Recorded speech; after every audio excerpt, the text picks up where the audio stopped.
그만큼 일본을 무시를 하고 미국 사람들이 들이다 밟았는데 6.25 전쟁이 터지는 순간 일본은 신이 내린 전쟁이라는 거 아니에요. 신이 내린. 모든 물자를 일본에서 다 만들어서 다 한국에 보낸 거야. 후쿠시마 원자력 발전소 터졌죠? 방사능 누출됐고 세슘 동일본 앞바다에 해갖고 수산물 금지했죠? 저거 우리 식민지인데 원래 우리 땅인데 저놈들이 저거 지금 우리한테 덤빈다고 막 열이 나는데 근데 얘네들은 한 번도 사과를 안 했어요. 우리한테 사과를 가끔 뭐 총리들이 하지 않았느냐고. 해면 뭐해? 사과하고 난 다음에 야스쿠니 신사 가서 참배하고 또 우리가 일본을 조선이 우리한테 와갖고 우리 나라를 맡겨달라고 그랬다. 그렇게 얘기하고 계속 그렇게 얘기하니까 이 사람들은 이 개념이 사과라는 개념이 없어요. 역사 왜곡에 대해서 내가 1시간에 걸쳐서 한번 말씀을 드릴게요. 황창현 신부님께 배우는 행복 나침반입니다. 행복 특강 가르침 배우기를 시작하겠습니다. 네, 천민수님. 네, 반갑습니다. 저는 지금 3만 달러 시대에 대한민국의 이해에 대한 강의를 하고 있습니다. 3만 달러가 넘는다는 것은 이제 중진국에서 선진국으로 넘어간다는 얘기예요. 근데 여러분들은 지금 현재로는 거의 생활 수준, 사회 기반 시설, 이 모든 건 제가 보기에는 미국보다 나아요. 왜 미국보다 나냐면 미국은 나라가 커갖고 뭘 바꾸려고 해도 바꿀 수가 없어. 나라가 커서. 근데 우리는 IT 기술을 적용하기 가장 적합한 국토와 인구를 가지고 있어. 바꾸려고 해도 조금만 바꿔도 다 바꿀 수 있어. 나라 전체를. 근데 미국은 바꾸려고 그러면 나라가 너무 커갖고 못 바꿔요. 그래서 S&P라든지 스탠다드 앤 푸어스 뭐 이런 평가 회사들이 2045년에는 대한민국이 전 세계에서 두 번째로 잘 살 나라가 될 거라는 예측이 그냥 나오는 게 아니에요. 근데 문제는 내가 지금 3만 달러를 넘어서는 시대에 살고 120세 시대를 살고 있는데 지금 여기 지금 50대, 60대 지금 자, 나 5, 60대다 한번 손 들어봐요. 5, 60대다. 이분들이 내가 큰 걱정이라는 거예요. 이분들이 앞으로 60년을 더 살아야 되는 거야. 60년을 더 살아야 되는데 이제 뭐 여러분들 지금 우리 차를 한 대 새로 샀는데 이 차에 뭐가 없느냐면은 클러치가 없어요. 앞으로 옛날에는 오토매틱이라는 OR하고 뒤에 하면은 뭐 드라이브 이렇게 했잖아요. 그런데 지금은 버튼으로 누르면은 드라이브고 버튼으로 누르면은 후진이야. 그렇게 세상이 바뀌어가고 있어. 그래서 앞으로 한 5년 후면은 운전대가 없어질 거라는 거. 운전대 자체가. 세상이 이렇게 빨리 변하고 있는데 누구만 안 변해? 나만 안 변하고 있는 거야. 그리고 아까 시간에도 말씀드렸지만은 이제는요 인터넷 시대. 이제 물건 주문도 다 인터넷으로 해요. 인터넷으로. 그러니까 지금 지금 먹고 살기 힘들어 죽겠다. 장사하는 분들 장사가 안 된다. 그분들은 지금 IT 기술을 이해하지 못하고 따라가지 못하기 때문에 망하는 거예요. 정치가 잘못되거나 경제가 물론 지금 전 세계적으로 정치, 경제 안 좋아요. 우리나라만 안 좋은 게 아니라 전 세계가 안 좋아. 말씀드렸지만 지금 일본의 이해에 대한 강의, 오늘 일본 식민지 일제강점기까지만 끝내고 한 3, 4시간을 쉬었다가 다시 6.25 전쟁과 우리나라, 일본과 6.25 전쟁과 일본의 관계에 대한 것부터 다시 시작할 거예요. 일본은 6.25 전쟁이 일어날 때는 국토의 70%가 파괴됐었어요. 그리고 미군이 이 지독한 놈들이라고 어떠한 산업시설도 못하게 하고 목적이 뭐냐면은 원시시대로 돌리는 거야. 조선시대로. 그래갖고 원시시대로 돌려갖고 농사만 짓고 하게 살게 하려고 정책을 메가더가 정했어요. 그리고 놀라운 건 메가더는 단 한 번도 천황을 찾아간 적이 없어요. 무슨 보고를 할 때 천황이 항상 그 신으로 떡발뜯던 그 천황이 메가더를 찾아갔어요. 그만큼 일본을 무시를 하고 미국 사람들이 들이다 밟았는데 6.25 전쟁이 터지는 순간 일본은 신이 내린 전쟁이라는 거 아니에요. 신이 내린. 모든 물자를 일본에서 다 만들어서 다 한국에 보낸 거야. 그 바람에 일본이 15%, 20% 성장하고 6.25 전쟁 끝나면서 산업국가로 바뀌는 거야. 그러니까 일본은 우리한테 정말 고마워해야 돼요. 그런데 2011년 3월 11일 동일본 센다이 지진 생각나시죠?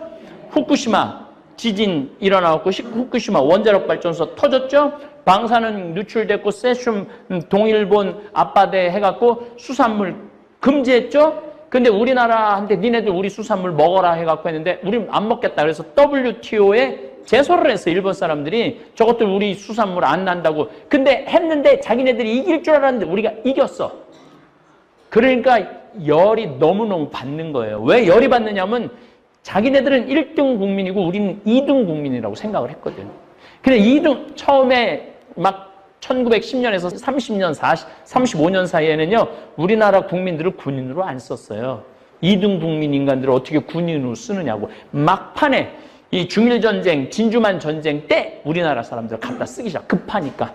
전선은 넓어지고 인구는 딸리니까 그때부터 우리나라를 강제로 끌고 그게 강제징용이야. 그런데 강제징용을 해갖고 뭐 미쯔비치라든가 이런 회사들이 굉장히 돈을 많이 벌었는데 물론 65년 한일 협상 때 청구권을 거기에 우리나라 정치인들 잘못한 면이 있죠. 근데 어쨌든 지금 우리나라 법원에서는 배상해야 된다. 근데 무슨 65년에 끝났는데 뭘 배상하라고 그러냐. 후쿠시마 원자력 발전 터져서 수산물 안 먹히지. 그 다음에 징용 배상한 거 할지. 그 다음에 위안부 그것도 우리는 인정할 수 없다고 이번에 정부 들어서 다 하니까 일본 애들이 너무너무 열이 받는 거야. 저거 우리 식민지인데 원래 우리 땅인데 저놈들이 저거 지금 우리한테 덤빈다고 막 열이 나는데 지금 내가 넘겨봐. 내가 왜 내 강의 시간, 일본에 관한 시간 얘기할 때마다 여러분들한테 보내는 거 지금 저펜 패싱에 관한 이야기를 좀 하려고 그러는. 일본이 이번에 오사카에서 G20 했죠? 근데 여러분들 그 아베가 정가운데 섰는데 그 20개 정상들이 와갖고 아베하고 한 명도 악수를 안 해요. 다시 한번 보세요. 다 시진핑하고 트럼프하고 손잡고 시진핑하고 우리 문 대통령하고 손잡고 트럼프는 또 문 대통령 이렇게 툭툭 터지면서 귓속말로 뭐라고 그러고 사우디 왕자하고 트럼프하고 만나고 일본 주최국인데 와서 사진 찍는다고 그랬는데 와서 악수를 한 명도 안 해요. 한 명도. 그러니까 이게 뭐냐면은 이게 굉장히 중요한 상징적인 장면이에요. 이게 무시하는 거야, 일본을. 니네들은 전 세계에서 지금 일본을 알기를 어떻게 알게 하냐면 미국의 개로 알고 있는 거야. 미국의 개로. 그냥 미국한테는 일본이 시키는 대로 그냥 헤헤헤 하는데 다른 나라는 여기 러시아 막 쿠릴 열도 뭐 이런 갖고 계속 싸우잖아요. 계속 싸우죠. 중국은 저기 센카쿠라고요. 밑에 또 싸우죠. 지금 이 북한하고 시진핑이 북한 갔었죠. 김정은이가 또 푸틴 만나러 갔었죠. 우리나라가 저 시진핑 만났죠. 미국이 또 시진핑 만나죠. 미국이 우리 문재인 대통령 만나죠. 그래갖고 이번에 또 6월 30일 날 이런 하루 만에 트럼프가 한국에 오는 길에 바로 판문점 가갖고 38선을 넘었네. 빨갱이야, 빨갱이. 38선 넘어갔으니까. 이거는 CNN이라는 방송국이, 나도 CNN을 갔다 와봤어요. CNN이 애틀란타에 본사가 있어요. CNN이 트럼프 아주 그냥 드립다 그냥 비난하는데 1등이야, 1등. 근데 그 CNN이 이번에 뭐라고 그러냐면 위대한 발걸음을 했다고 그래. 평화를 위한 위대한 발걸음을 했다고. 이게 정말 기가 막힌 거예요. 근데 누구만 계속 빠지느냐면 일본만 계속 빠지는 거야.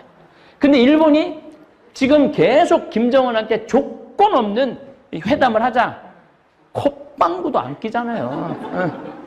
근데 일본이 이번에 G20 정상회담 때 우리나라 정부에서 계속 아베하고 정상회담 하자고 그랬는데 끝까지 일본이 거절했어요. 그러니까 자기네 스스로가 고립이 되는 거야. 이게 세계 정세라는 게 전 시간의 내용이 뭐냐면은 우리나라가 흥선대원군 때 강화도 조약, 제물포 조약, 그 다음에 이 텐진 조약 이런 거 맺을 때 전부 다 뭐를 했냐면 다른 나라하고 한 나라하고 얘기 안 하고 우리는 누가 있다고 해서 청나라가 있다고 그래서 청나라가 날개에 입 다 빠진 청나라. 그러는 바람에 1905년 러일 전쟁이 1904년에 일어나갖고 러시아가 우리를 또 지켜줄 줄 알고 이 민비 명성황후가 그렇게 했는데 1895년에 죽잖아요. 그리고 또 고종은 그 죽는 걸 보고 너무 무서워갖고 러시아 공사관으로 도망을 가잖아요. 그 아관 파천이라고 그래. 그거를 1년 한 3개월 동안을 도망가 있어요. 그러니까 아예 궁에 왕이 없었던 거야. 그리고 확 죽어라고 이 프랑스가 하자고 병인양요 1866년에 미국이 1871년에 신미양요 우리 통상하자고 그랬을 때 우리 아무하고도 안 했거든. 그래갖고 결국은 나라를 빼앗겼잖아요.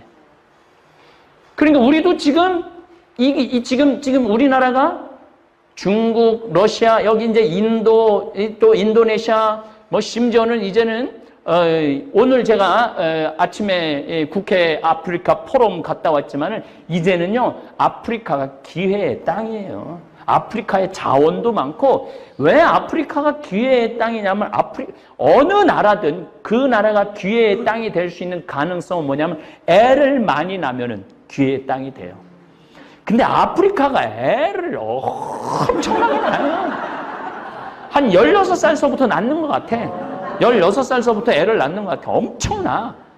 그러니까 잠비아를 내가 가보면 거기 1,500만이 인구인데 내가 보기엔 한 2,500만 되는 것 같아. 정글에 들어가 보면 그냥 애들이 바글바글해. 걔네들은 카운트가 안 되는 애들 아니야.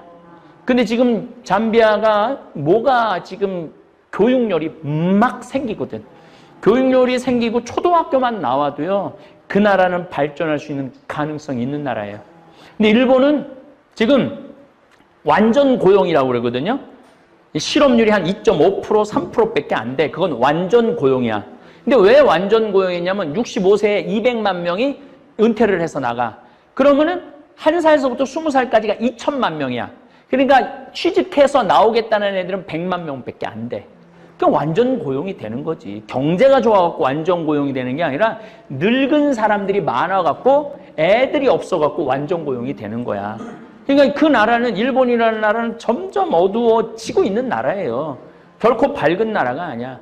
그러면은 중국한테도 난징 뭐 30만 명을 학살한 난징 사건도 미안하다 그러고 러시아한테도 미안하다 그러고 우리나라 북한한테는 100번, 1000번 미안하다고 그래야지.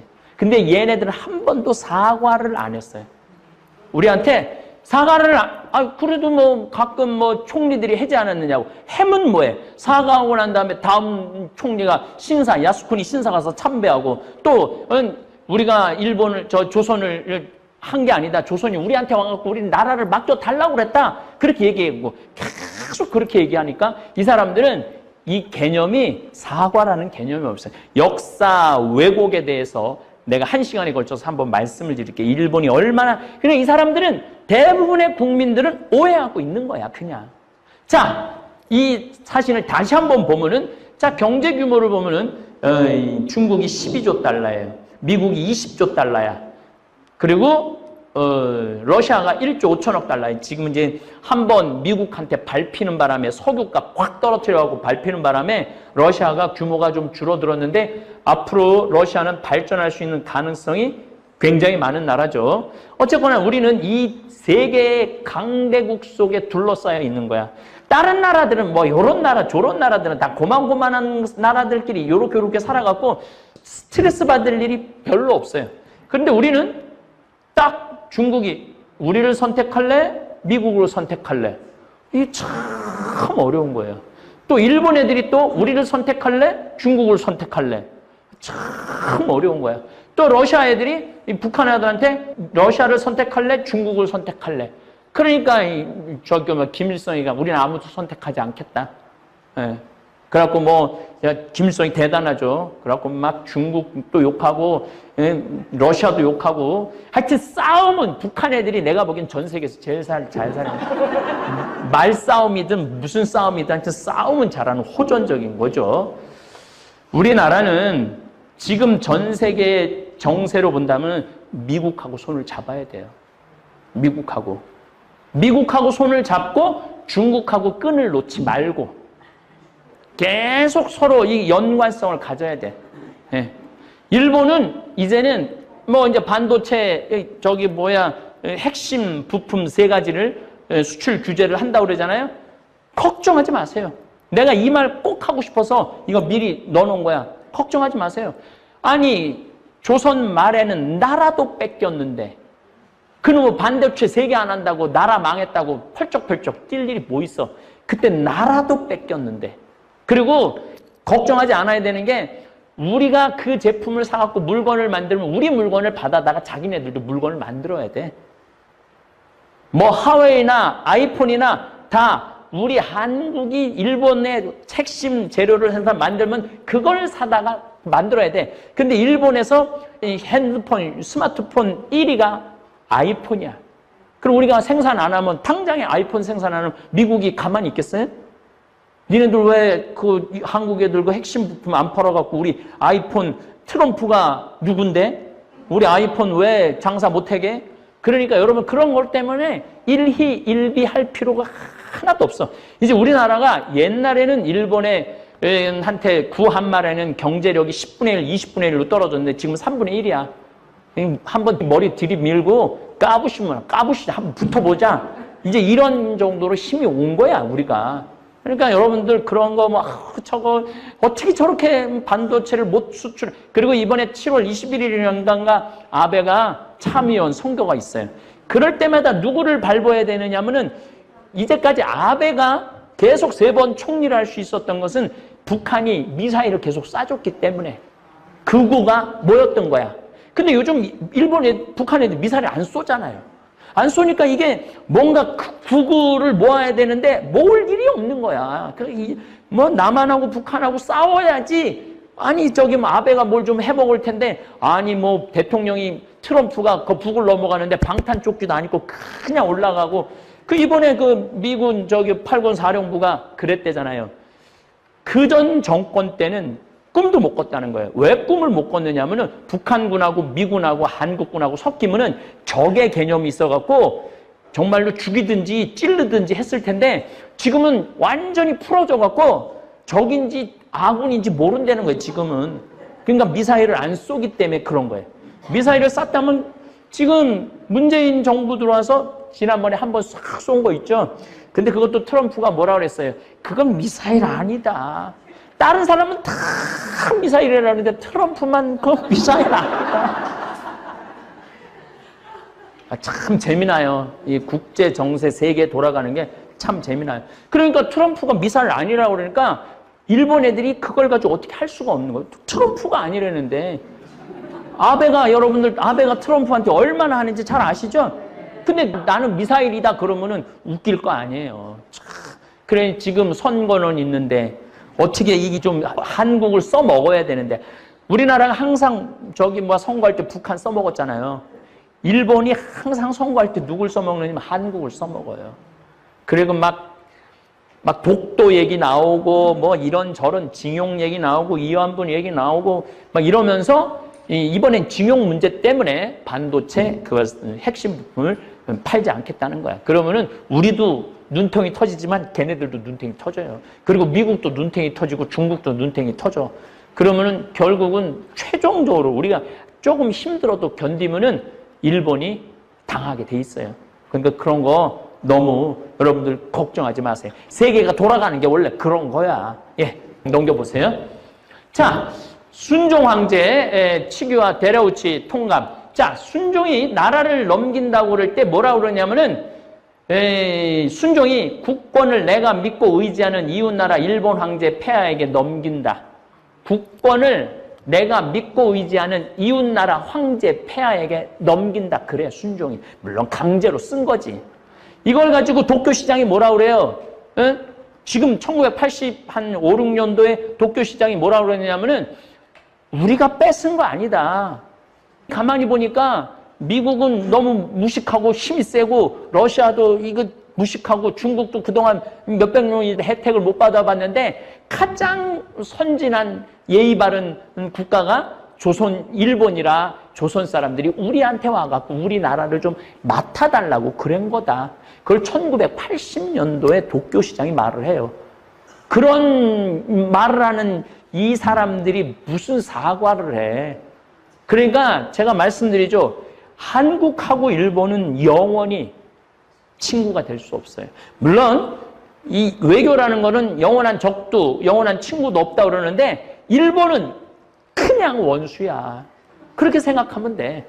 구조적으로 원수가 될 수밖에 없어요. 지정학적으로 원수가 될 수밖에 없어. 이 지정학적인 얘기는 그전에 많이 했지만은 나중에 일본에 대한 이해를 하는데 지진하고 태풍을 꼭 알아야 돼요. 일본은 지진과 태풍 때문에 자기 한 번 흔들리고 나면은 생각이 국민들이 한 번씩 드는 거예요. 빨리 만주로 가야 된다. 대륙으로 가야 된다. 이 생각을 계속 하는 거예요. 내가 여기 봅시다. 여기 이제 그래서 이 데라우치 마사타케 이름도 어려워요. 일대 총독이 뭐라 하냐? 전 한국 원수의 희망에 의하여 그 통치권 양요를 수락한다. 그러니까 수락하는 거, 나라 받는 거를 우리가 맡겨드릴 테니까 웃기지도 않는 일이 벌어진 거죠. 이거 얘기 좀 하면은 이 27대 왕이에요. 27대 조선 왕인데 그럼 조선 500년은 어떤 시기였느냐? 왕을 위한 나라였지 백성을 위한 나라가 아니었다는 거예요. 그러니까 이 우리나라가 500년 동안 이 왕정제도가 500년 동안 이어진 나라도 전 세계에서 거의 없어요. 200년에 한 번 바뀌고 300년에 한 번 바뀌지 500년 동안 이게 그러니 500년 동안 백성들이 얼마나 고통을 겪었겠어. 그러니까 나는 일제 36년을 정리해야 되는 게 아니고 조선 500년을 정리해야 돼. 조선 500년 동안 그 많은 그 백성들을 아프게 한 기존의 세력들, 그 세력들에 대한 여러분들, 우리나라는요, 혁명이라는 게 일어나면은 프랑스 혁명에 1789년에 일어났죠. 그때 마리 앙뚜아네트, 루이 13세인가 14세 다 목 잘라 다 죽였어요. 그리고 귀족들 다 목 잘라 다 죽였어. 우리 신부들 15,000명 다 죽였어. 혁명이라는 건 원래 그게 혁명이야. 죽이려면 막 몇십 명씩 몇백만, 러시아 혁명은 300만 명을 다 처단했잖아요. 죽일 때 싹 죽여버리는 거야. 근데 우리는 죽인 적이 없어. 조선에서 일제강점기로 넘어갈 때도 안 죽이고 일제강점기 끝나고 45년에서 이때 다 살아남았어. 우리는 이 구세력이든 이 빨갱이든 좌빨이든 우빨이든 뭐 보수든 진보든 다 살아있는 거야.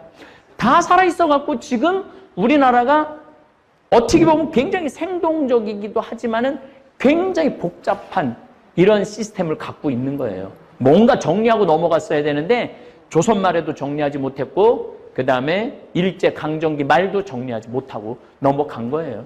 그리고 이 전두환, 노태우 대통령 그렇게 많은 사람들 죽이고 대통령 됐는데 그거 사형으로 했으면 사형으로 끝났으면 지금 갈등 없었지. 근데 1년 만에 다 꺼내주고 우리 좋은 게 좋은 거니까 다 꺼내줘요. 그러니까 또 아직도 그 사람들 그 얘기 막 하잖아요. 자, 1기 1910년에서 19년이 1기야. 20년에서 31년까지 2기, 31년에서 45년이 3기야. 1기 요때 보면 토지 조사 사업을 해. 이 토지 조사 사업을 하는 이유는 뭐냐면 땅을 다 일본 애들이 살라고, 정리하려고. 회사령이라는 거는 회사를 허가를 받아야 돼. 내가 장사하고 싶다고 그냥 자판 펴놓게 하는 게 아니라 일본에 갖고 저 이거 장사해도 될까요? 근데 이놈이 좀 색깔이 안 좋아. 하지마 너. 그럼 못해. 자기네들한테 잘 보일 사람만 사업할 수 있도록 해주는 거예요. 그 다음 조선인 대상 매를 이게 구한말이 없어졌었던 거예요. 매를 때리는 거. 그 때리는 태형령이 있었어. 그리고 제일 정말로 화가 나는 건 학교 수업에 선생님이 칼을 차고 수업을 했어요. 여러분들, 이게 아무리 식민지 국가라 그래도 학교 선생님이 칼을 차고 수업을 했어. 그러니까 우리나라를, 조선을, 한반도를 일본 사람들이 어느 정도로 생각하는지 우리가 알아야 돼. 근데 우리는 대놓고 저기 그놈의 새끼들이라고 무시당하는 건요, 우리가 훨씬 무시당하고 이제까지 살아왔어요. 지금도 저 아베한테 지금 무시당하고 있는 거예요. 근데 계속 무시당하면서 살 수는 없어. 우리도 이제 경제력도 있고 군사력도 있고 국민들 수준도 올라갔고, 그러니까 이제는 좀 당당하게 앞으로의 문제가 일어날 것에 대처를 하고 나가자. 그럴 필요가 있다. 만약에 우리가 희생이 필요하다, 그러니까 지금 얘기하잖아요. 일본 저 차 사지 말아야 되는 운동 해야 된다고.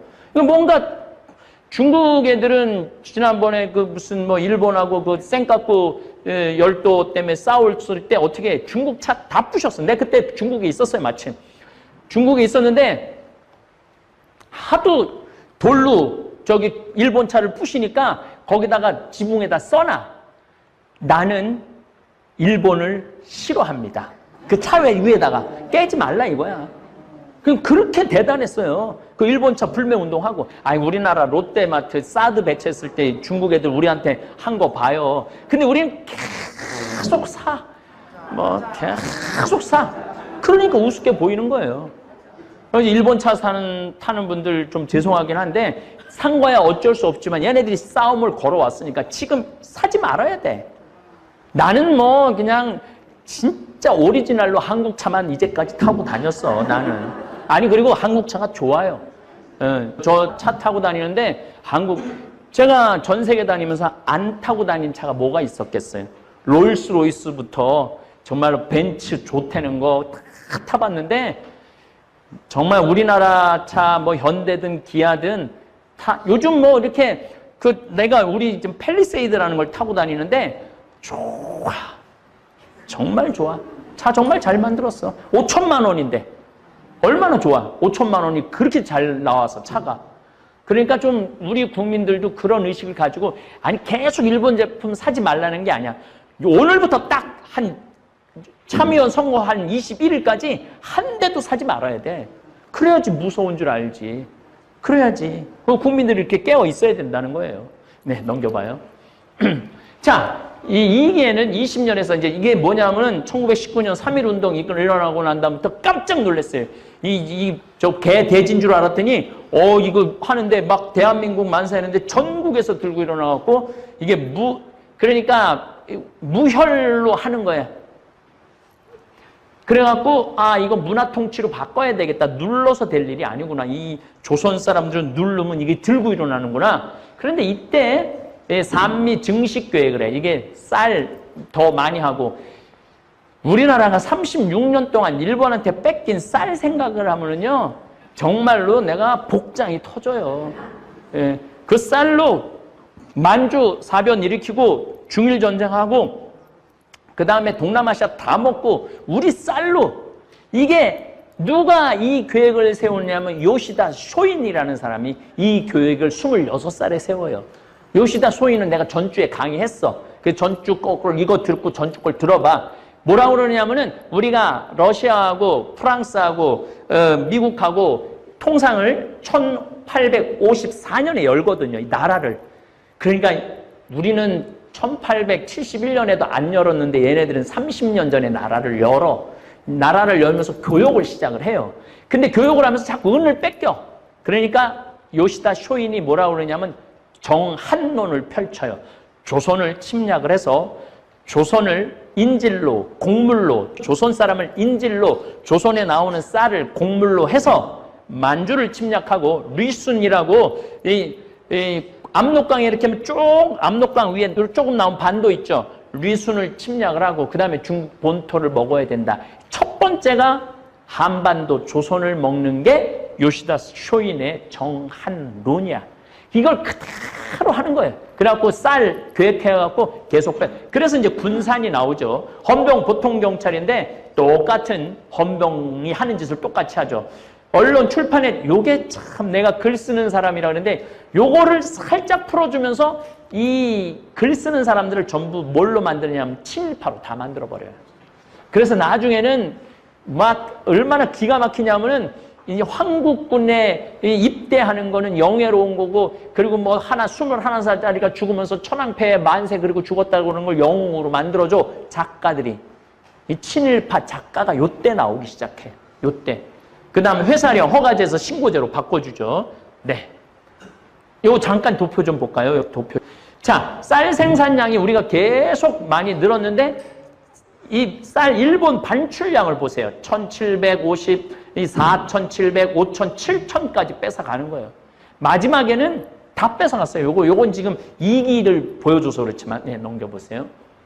3기, 병참기지화, 통치, 민족, 말살, 통치. 아예 그냥 창씨 개명도 하고 완전히 그냥 조선인의 씨를 말려버리려고 마음 먹었던 시기죠. 전개 남면 북양. 이게 뭐냐면 남쪽은 면을 해갖고 하고 북쪽은 양을 키워갖고 이걸 전부 다 재료 면이라는 목화를 해갖고 남쪽에서는 해갖고 씨 빼갖고 일본으로 들여가고 북쪽에서는 양을 키워갖고 양털 갖고 해갖고 어떻게 하냐 다 제품으로 만들어서 다시 조선에 갖고 와서 파는 거야. 그러니까 우리는 다 만들어줘서 비싼 거 판 거 비싼 거 사고, 그러니까 이렇게 뺏어가고 저렇게 뺏어가고 앞으로 뺏어가고 뒤로 뺏어가고 그랬다는 얘기죠. 자, 일제강점기 때 요거는 내가 정말 조사를 많이 했는데 일제강점기 때 한국이 일본 덕분에 경제가 발전했다는 정신 나간, 일제강점기 때문에 일본 때문에 경제가 발전했다는 정신 나가는 사람들이 있어요. 이때 한반도 지하자원과 공업자원이 일제에 수탈당하는 시기야. 1930년에는 일본이 만주사변이 직전이에요. 지하자원을 요만큼 뺏어갔어. 1936년에는 지하자원을 이만큼 뺏어갔어. 1941년에는 지하자원을 이렇게 뺏어갔어. 500. 이때는 1930년 이전에는 지하자원을 안 뺏어갔어요. 왜 안 뺏어갔느냐면 전쟁을 안 했으니까. 그냥 우리 그냥 조선 쌀만 그냥 자기네들 필요한 만큼 갖고 가고 땅 뺏고 뭐 이런 거 저런 거 막 다 하는데 전쟁이 일어나면서부터 지하자원을 캐나갔는데 5배에서 18배까지 캐나가. 이거 넘겨봐요. 자, 그러면은 제일 많이 뺏어간 게 뭐냐면 금이야, 금.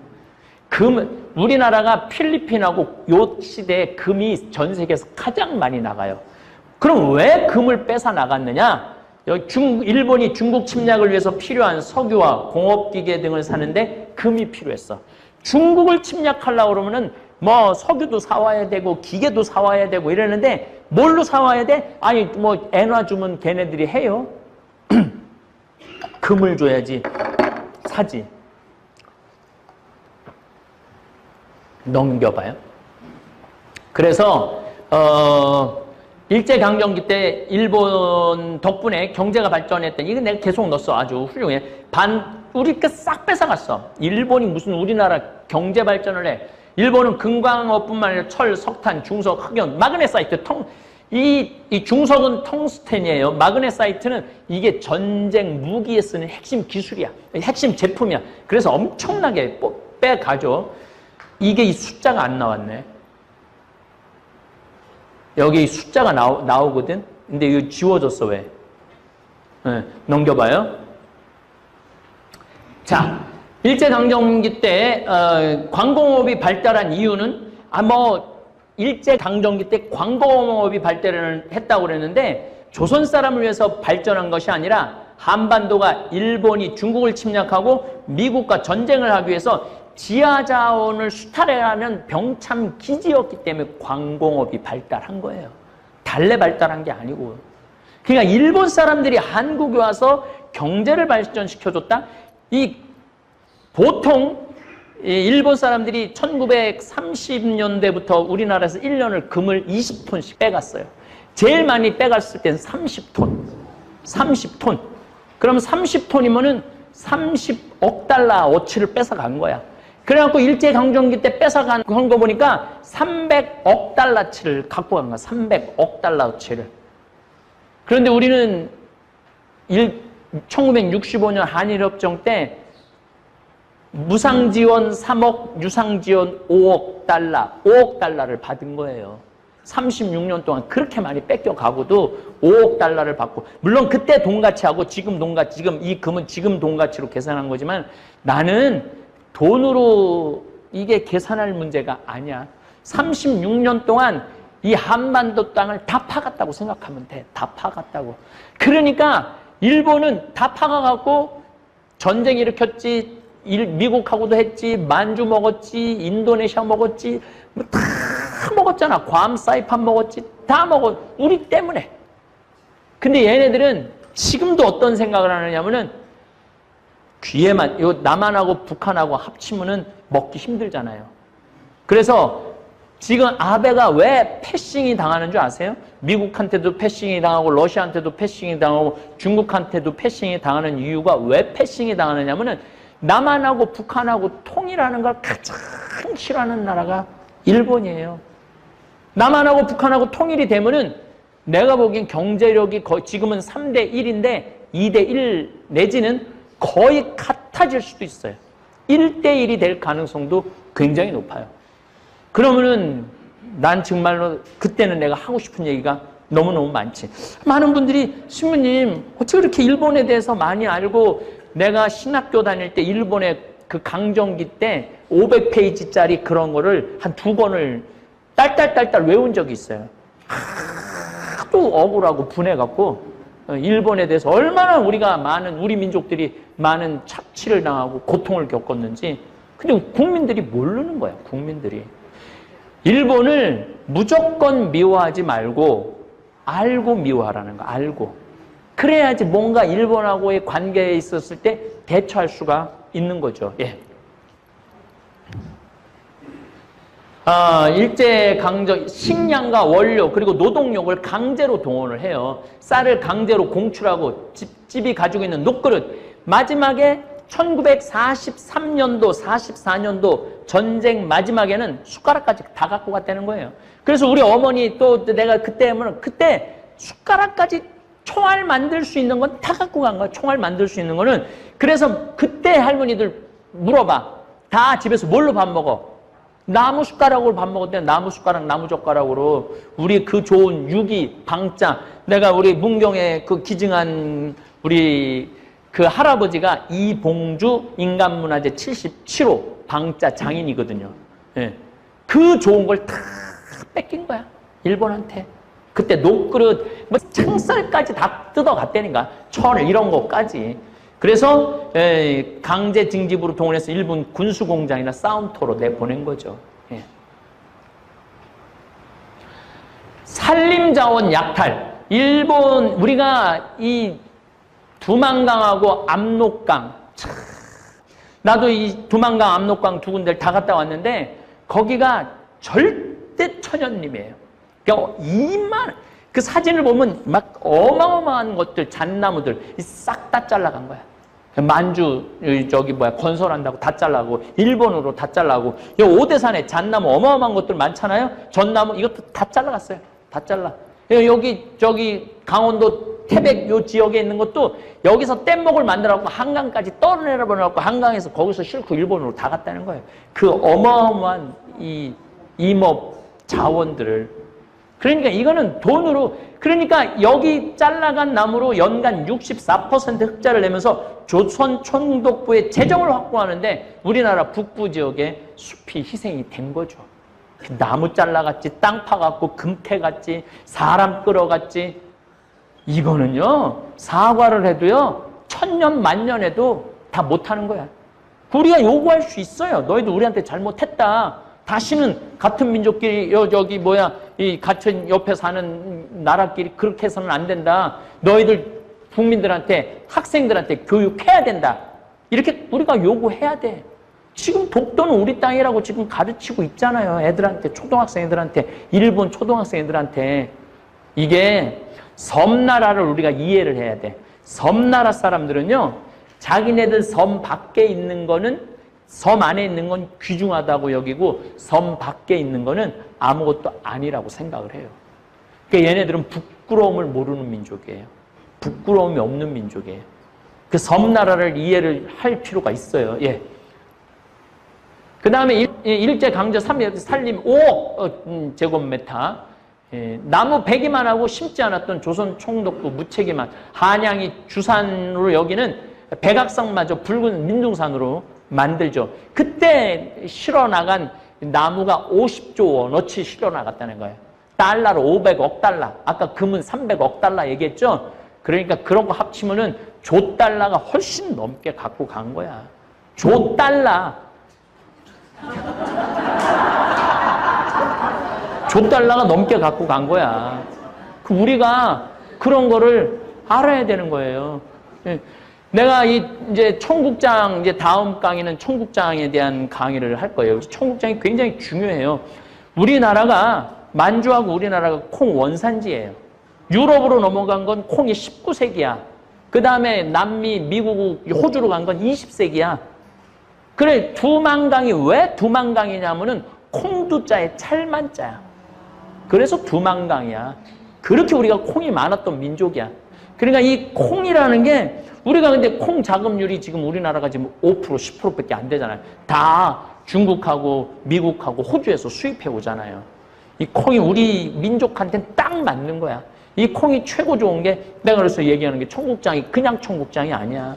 우리 민족의 최고의 선물인 게 청국장이에요. 그래서 이제 토요특강에 논문이 한 1200편이나 되는데 그걸 다 요약할 수는 없고 아주 우수한 논문만 내가 정리해갖고 이렇게 여러분들한테 강의를 또 드릴 거예요. 네. 내가 얘기했잖아. 토요특강 만들면 모르는 게 없어. 콩부터 시작해갖고. 우리가 1년에 2000가마를 쓰거든요. 청국 콩을. 2000가마 쓰는데 이게 한 가마에 35만 원, 37만 원이야, 콩이. 지금 어제 보니까 100가마 또 들어왔는데 40만 원이야. 근데 수입콩은 얼마냐? 한 가마에 8만 원에서 11만 원이야. 그러니까 우리 콩 산다라는 게 보통 용기 가지 않으면 사기가 쉽지 않아요. 자, 광물자원 약탈. 일제강점기 조선은 세계에서 꼽히는 금 생산 국가였어. 정선 화암동굴 알죠? 가봤죠? 나도 거기 가봤지. 거기에 그 다음에 경기도 광명동굴 금 캤던 데야. 경기도 광명은 1972년까지 캤어. 경기도 광명은. 내가 처음 보좌신부로 발령받았는데 철산성당 보좌신부 그러더라고. 철산 이거 북한에 있는 건가? 왜 이게 철산일까? 알고 봤더니 이런 역사적인 그런 사연이 있어서 광명, 철산 이게 나오더라고요. 예, 넘겨보세요. 자, 요거 아까 요게 나왔네. 광물자원 약탈. 우리 광구수가 1915년에는 1183개야. 1930년에는 2128개. 1943년에 한참 녹그릇까지 뺏어갈 때는 1500개야. 탄광이 1500개나 됐다 이거야. 탄광이. 그러니까 얼마나 많이 빼앗아 간 통계적으로 금방 알 수 있죠. 금은 10톤, 22톤, 29.1톤, 22톤. 하여튼 우리나라 금이라는 금은 다 캐간 거예요. 우리나라가 원래 금이 많은 나라였대요. 그래서 원나라 때도 니네가 금 많은 나라니까 금 캐야 된다 그러고 천안해갖고 금 캐가려고 그러고 막 몰래도 많이 캤대. 그런데 그냥 그 많은 금을 일제강점기 때 다 캐간 거야. 국민들은 그냥 1997년 IMF 때 금모으고 운동해갖고 또 그래서 또 다 나가고. 그래서 여러분들 금 별로 없죠? 네. 다음. 철광석. 처음에는 1930. 그러니까 전쟁이 일어나기 전에는 안 캐갔는데 전쟁이 일어나면 50만 톤에서 211만 톤, 333만 톤. 그 다음에 중석. 아까 말한 텅스텐. 이 텅스텐을 내가 파푸아 뉴기니 우리 동창신부 선교사로 나가 있을 때 내가 스킨스쿠버를 했거든요. 거기 바다 다이빙을 하는데 비행기 일본 일장기 달린 비행기 다이빙을 했었어요.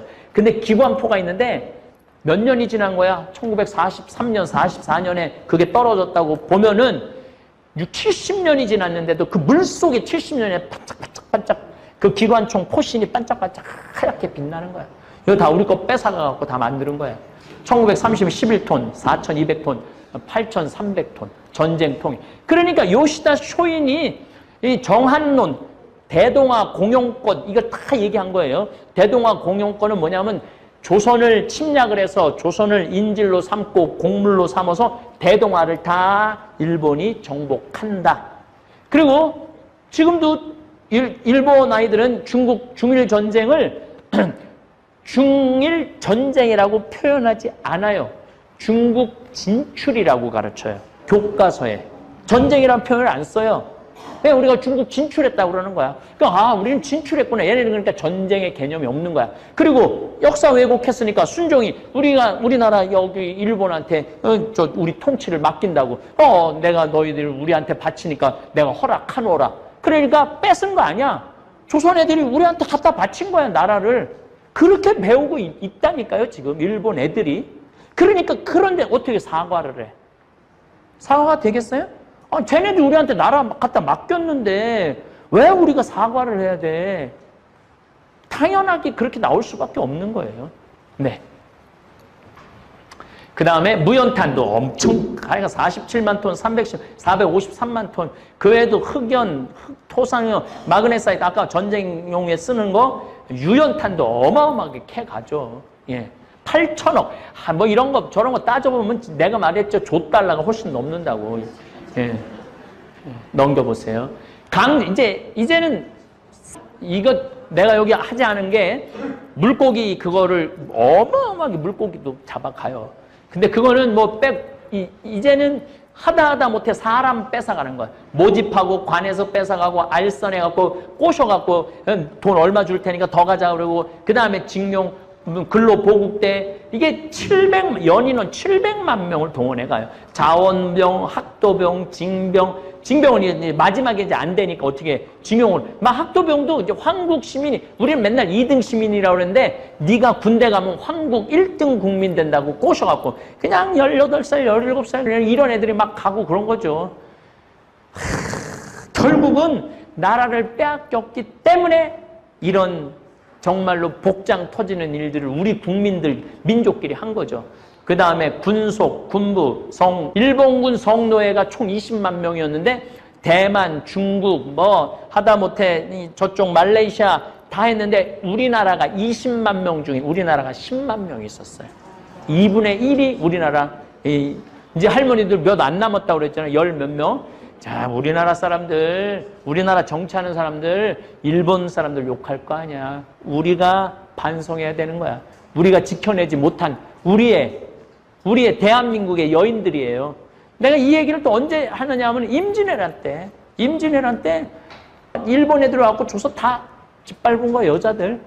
그 다음에 명나라 와갖고 이여송 장군이 와갖고 5년 동안 있으면서 5만 명이 다 짓밟고 그리고 병자호란 때 또 내려와갖고 다 짓밟고 200만을 끌고 간 거 아니에요.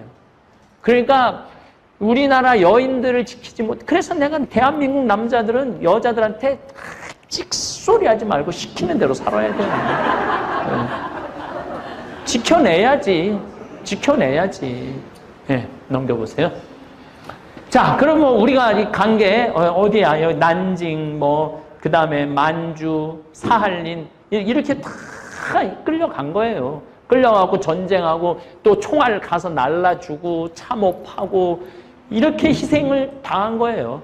그리고 돌아와갖고는 또 매국노라고 또 돌아와서는 돌 맞고 침 받고 그 나라는 또 반으로 또 나눠지고 내가 그래서 그런 와중에 어떻게 5천만 명이 3만 달러를 넘을 수가 전 세계 7나라밖에 없는 경제력을 한 게 기적이라는 거야. 그래서 지금 5천년 역사 중 가장 위대한 대한민국 우리 이 한민족 중에 가장 위대하고 우수한 이 세대가 누구냐 바로 여러분들 세대야. 여러분들 세대 중에서도 지금 7, 8, 90대 이분들이 허리띠 졸라 매가면서 이놈의 전쟁 이 가난한 것 자식 새끼들한테 물려주지 않겠다고 그러면서 자기는 못 먹어도 자식은 공부시켜갖고 이 나라가 이렇게 올라온 거예요. 그렇게 보면은 참 기가 막히죠. 그러니까 지금 7, 8, 90대 할머니들 지금 30만 원, 24만 원 주는데 더 줘야 돼. 세금 더 내갖고 더 줘야 돼. 그래서 나는 세금 내는 거 우리는 1년에 세금을 3억 내요. 청국장 파니까 30억 파니까 3억 내는 거 맞지. 10분의 1 세금 내니까 나는 기쁘게 내요. 기쁘게.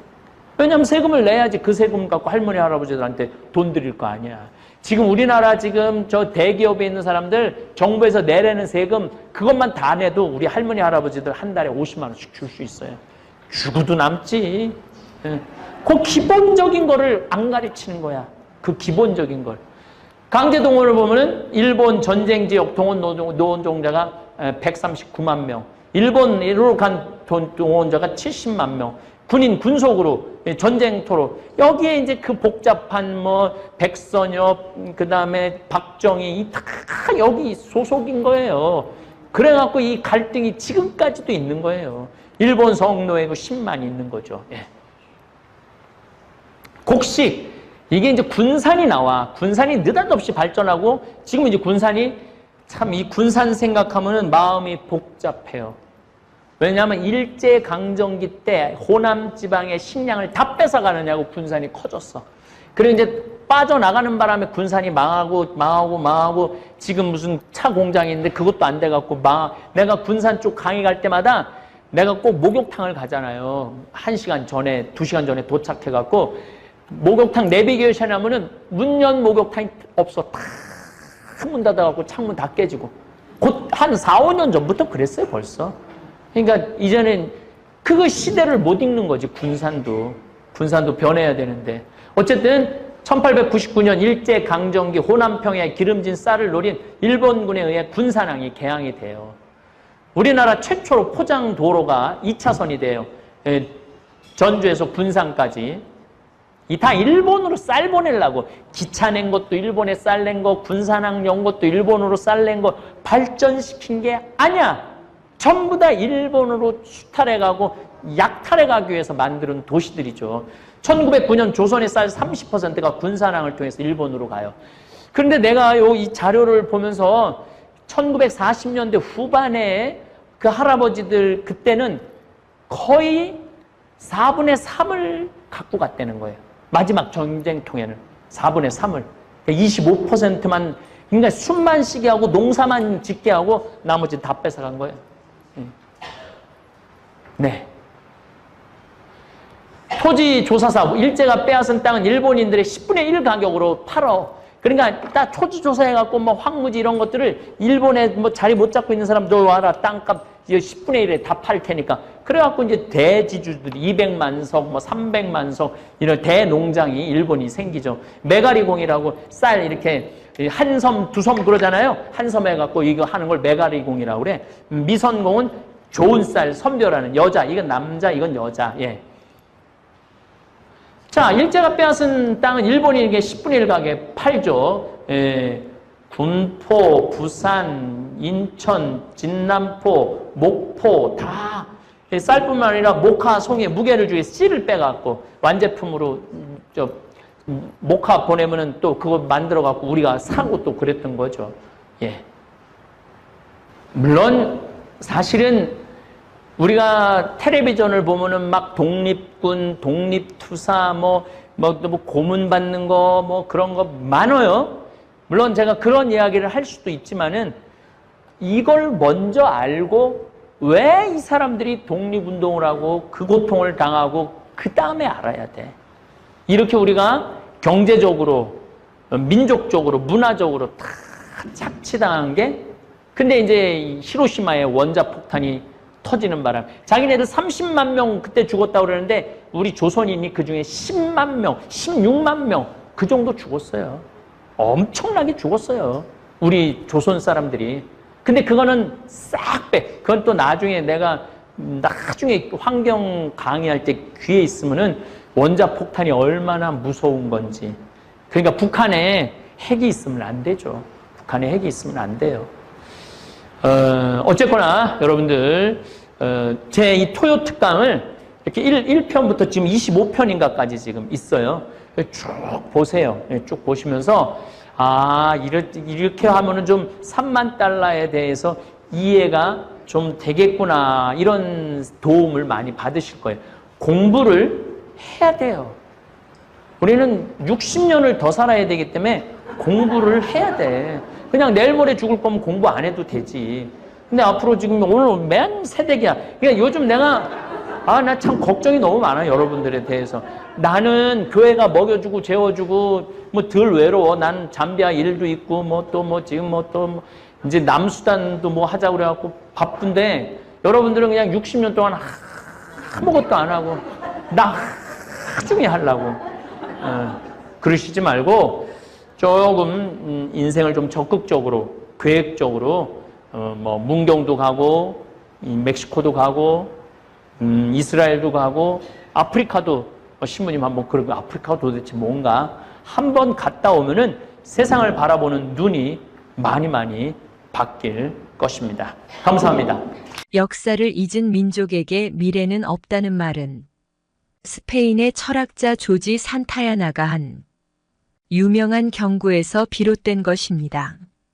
산타야나는 과거를 기억하지 못하는 자는 그것을 반복할 수밖에 없다라고 말하며 역사를 기억하고 배우지 못하면 그로 인한 과거의 실수를 반복할 수 있음을 경고했습니다. 이 말은 역사의 중요성을 강조하며 과거의 사건들에서 교훈을 얻지 못한 민족이나 사회는 비슷한 실수를 되풀이할 위험이 있다는 뜻입니다. 역사적 맥락을 잊으면 문화, 전통, 국가 정체성이 약해질 수 있고 외부 위협이나 내부 문제에 대처하는 능력이 줄어들 수 있다는 경고로 해석됩니다. 따라서 역사를 배우고 기억하는 것은 개인과 국가 모두에게 중요한 일이며 이를 통해 더 나은 미래를 만들어 나갈 수 있습니다.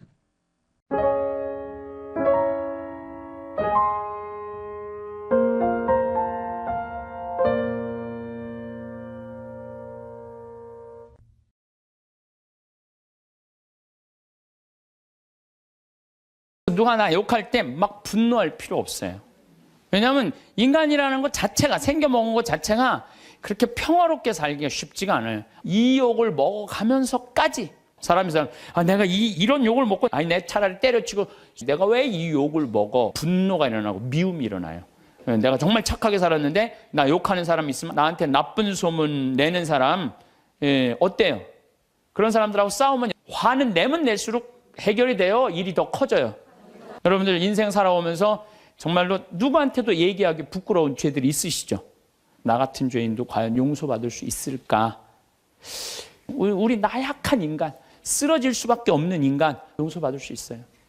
우리나라 문화에 조금 안타까운 게 뭐냐면 한 번 잘못하면 죽일 놈이야. 다시는 회복할 수가 없어. 한 번 잘못하면 구제해줘야 돼. 어떤 방법으로든. 나 같은 사람이 과연 내가 이런 위선자가 아닐까? 저러지도 못하는 사람들 참 많아요. 평화를 비노라. 평화를 주노라. 황창현 신부님께 배우는 행복 나침반입니다. 행복 특강 가르침 배우기를 시작하겠습니다. 네, 감사합니다.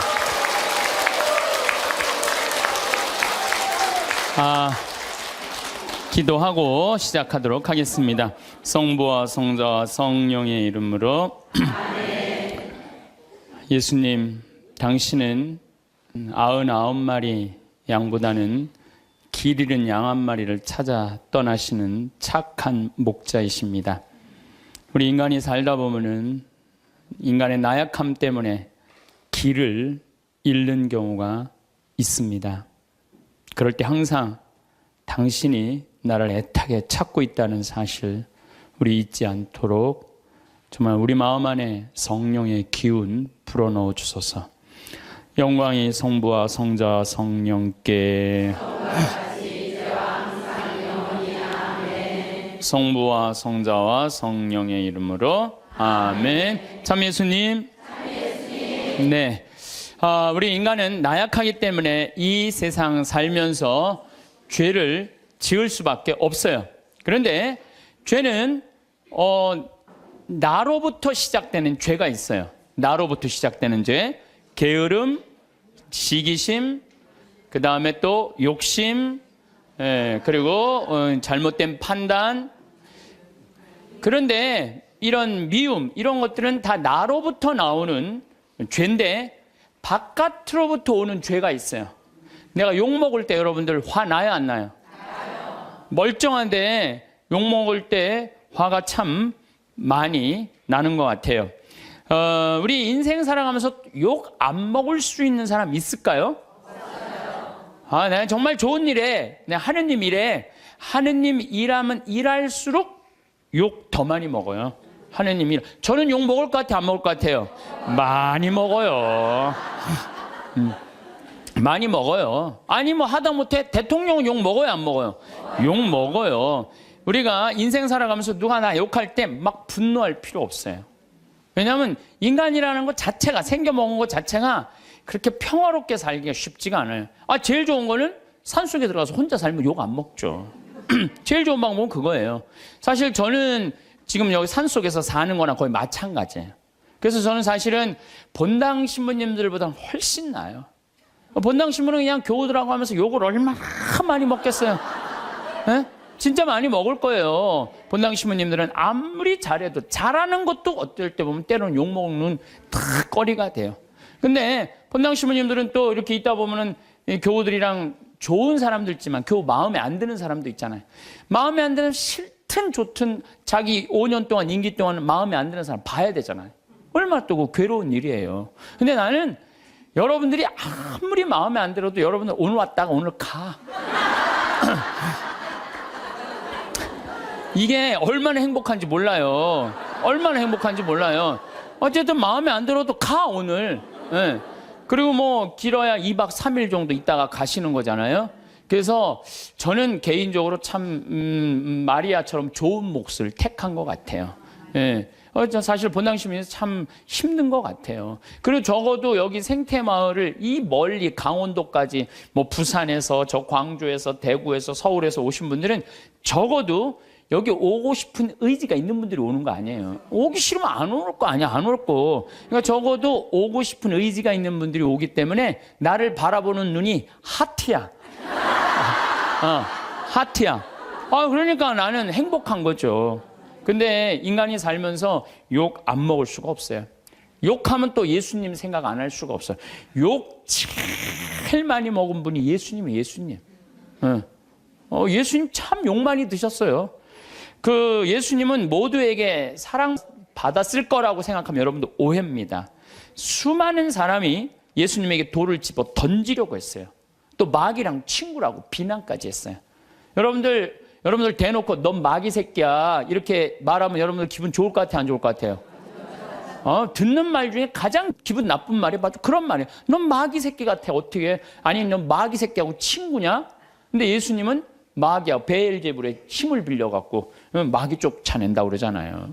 마귀라는 그런 욕까지 들으셨고, 마지막에는 모든 예루살렘에 모인 사람들이 어떻게 했냐면 죽이자, 죽어라. 마지막. 저는 그 장면을 상상을 해봐요. 내가 여기 지금 한 200여 분 있는데 여러분들이 갑자기 하트였다가 갑자기 마음이 돌변해갖고 죽어라 막 그러면은요 아마 미칠지도 몰라요. 근데 예수님 딱 그 상황에 접하신 분이 예수님이에요. 예수님은 하늘나라 선포하시면서 모두에게 환영받지는 않으셨어요. 여러분들 여기 계신 분들 가운데 내가 봉사활동 하는데 이 욕을 먹어가면서까지 봉사활동 해야 하나? 봉사일 때려치고 싶은 분들 계실 거예요. 일하다 보면 욕하는 소리 들리잖아요. 사람 내가 이런 욕을 먹고 내가 이거 성당 일을 해야 돼? 내가 레조 단장 해야 돼? 내가 성가대 해야 돼? 연령회 해야 돼? 성모 해야 돼? 아니 내 차라리 때려치고 속 편하게 내 집에서 그냥 텔레비나 보고 그냥 놀러나 다니고 하지. 내가 왜 이 욕을 먹어? 그런 생각하시는 분들 계실 거예요. 예수님 좋은 일 하면서 욕 참 많이 드셨어요. 마르코복음 3장 1절부터 6절을 보면은 안식일에 손이 오그라든 사람을 펴줘요. 안식일에 당시 이 이스라엘에서는 몸이 아픈 사람들은 다 병으로 취급을 했어요. 병으로. 그러니까 죄로 몸이 아픈 사람. 그러니까 회당의 정가운데 있을 수가 없어요. 근데 예수님 정가운데 나오라고 그래요. 손이 오그라든 사람 펴줘요. 얼마나 좋은 일을 하신 거예요. 안식일이도 뭐든 손 오그라든 사람 펴준 거 얼마나 좋은 일을 한 거예요. 그런데 사람들은 예수님의 이 얘기를 듣고 바리사이들은 나가서 곧바로 헤로데 당원들과 더불어 예수님을 어떻게 없앨까 모의를 하였다. 예수님 착한 일하고도 칭찬받지 않고 제거의 대상이 돼요. 착한 일하고도 욕먹고 심지어 죽이려고 덤비는 사람들도 있었죠. 성당 다니면서 정말 남 미워한 적도 없고 불쌍한 사람, 어려운 사람 도와주면서 성당 일만 했는데 욕먹으면 기분 나쁘죠. 이 마음 안에 뭐가 있냐면 분노가 일어나고 미움이 일어나요. 내가 정말 착하게 살았는데 나 욕하는 사람이 있으면 아무리 착한 사람이라도 뭐가 일어나요? 분노가 일어나죠. 저는 내가 아주 영적으로 아주 좋아하는 선배 신부님이 계세요. 근데 이거 굉장히 오래전 얘기, 한 10년도 더 된 일인데, 이제 수원 빈센트 병원에서 뭐 만날 일이 있어갖고, 그러다 제가 무슨 일을 하느냐고 좀 늦게 나갔어요. 근데 이제 내가 이제 그분 30분 약속을 어긴 거죠. 그분이 막 저 주차하는 경비 아저씨가 우리 이제 그 형님 신부님 멱살을 쥐고 막 흔드는 거예요. 그 사복을 입고 있었어요.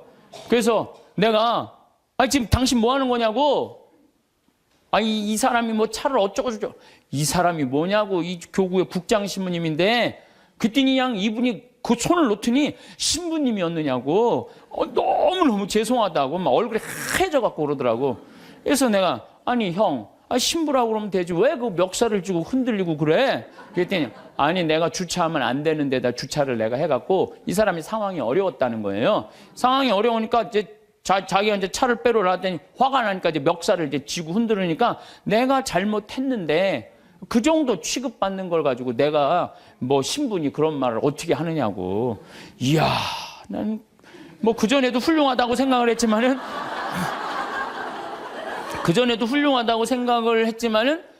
그걸 보니까 더 훌륭한 거예요. 그래서 난 그분한테 고해성사 내가 이렇게 영적 상담을 지금도 이렇게 해요. 그 정도의 겸손을 가지고 있는 분 정도면 욕먹는 걸 우리는 되게 싫어하잖아요. 근데 내가 잘못했으면은 어떻게 해야 된다? 욕 먹어야 된다. 이야, 참, 그래서 지금도 뭐 아주 정말 훌륭하게 살고 계시지만은 내가 그분을 보면서 저게 바로 겸손이구나. 자기 지위를 함부로 내지 않고. 우린 조금만 뭐만 있으면 내가 누구니 뭐니 뭐 이래잖아요. 예. 예수님 마르코복음 14장 65절을 보면 예수님이 사형이 결정되자 어떤 자들은 예수님께 침을 뱉고 그분의 얼굴을 가른 다음 주먹을 치면서 알아맞혀 보아라 하면서 놀려대기 시작했다. 여러분들 사람이요, 내가 이렇게 60 넘으신 할머니들 이렇게 상담할 때요, 그 할머니들이 남편하고 살면서 가장 수치스럽게 여기는 거, 가장 모욕적으로 여기는 게 뭐냐면요, 남편이 때리는 게 아니래요. 남편이 자기 얼굴에 침 뱉는 거래요. 침 뱉는 거. 침 뱉는 남자들이 있어요. 정말로 정신 나간 남자들이 있어요. 그거 생각하면 여러분들 신랑 훌륭해 안 훌륭해요? 훌륭하죠? 여러분들한테 침은 안 뱉잖아요. 침은. 얼마 전에도 상담을 하는데 침을 뱉는다는 거예요. 침을. 그래서 내가 왜 사냐고 그래서 왜 사냐고. 자식들 때문에 산다는 거예요. 답답한 거죠. 참 너무너무 불쌍한 거예요. 그래서 내가 그렇게 살지 말라고 내가 그랬어요. 여러분들, 내가 또 위험한 발음 안 하면 그냥 이혼하라고 그랬어요. 내가 침을 뱉고. 왜 이혼하라고 그랬냐면은 누웠을 때 죽이고 싶다는 거예요. 죽이고 싶다는, 누워있을 때 자기 침을 뱉은 그 남편을 칼 있으면 찔러 죽이고 싶다는 거예요. 여러분들, 칼로 찔러 죽이는 게 나아요? 이혼하고 사는 게 나아요? 어느 게 나아요? 이혼하고 사는. 아슬아슬 하더라고요. 얘기를 들어보니까. 예. 근데 예수님은 뭐라고 그래요? 예수님께 침을 뱉고 그분의 얼굴을 가린 다음 주먹으로 치면서 알아맞혀 보아라 하면서 놀려대기 시작했다. 시종들도 예수님의 뺨을 때렸다. 이 욕먹는 걸 넘어서요, 수치감을 겪은 거예요, 예수님. 그런데도 예수님 어떻게 해요? 다 참으시잖아요. 다 참으셔요. 우리 성당 활동하면서 조금만 나 비난하고 헐뜯는 사람이 있으면 그거보다 수십 배 더 강한 어조로 상대방 비난해요. 제일 열받는 게 나 때리는 게 누군지 모르고 맞는 거야. 그렇죠? 제일 열받는 게 나 누가 욕하는지 모르고 욕만 떠돌아다녀, 성당에. 그게 제일 열받는 거예요. 그 누군지 알면 쫓아가고 한판 할 텐데 누군지를 알아야지. 이게 헛소문이 그렇게 무서운 거, 헛소문이. 예수님 그냥 때리는데도 그냥 그걸 참죠. 아마 내가 그런 입장에 놓였다면 난 속 터져 죽었을지도 몰라요. 심지어 시종들, 종들도 예수님의 뺨을 때려요. 종들도. 예수님 묵묵히 참으시죠. 놀랍지 않으세요? 여러분들 자식 때문에 속상한 적 많아요, 적어요? 자식 때문에 속상한 적 많죠? 내가 지난번에 이 잠비아에 이제 그 자카란다 농장 꾸민다고 설계사 두 분하고 그 포크레인 사장님을 보냈어요. 근데 그 포크레인 사장님이 내가 혼배해 준 사람이야. 근데 나하고 동갑인데 45에 결혼을 했어요. 45에 37살짜리 예쁜 섹시하고.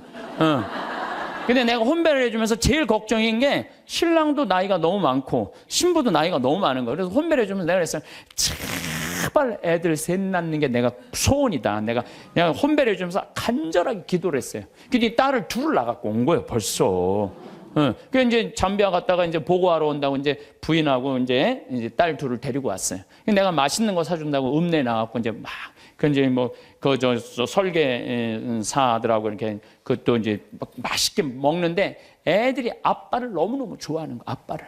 너무너무 이제 아빠한테 두 명이 매달려갖고 떨어지지 않아. 1살, 3살짜리라는데 그냥 막 떨어지진 않더라고. 부럽더라고요.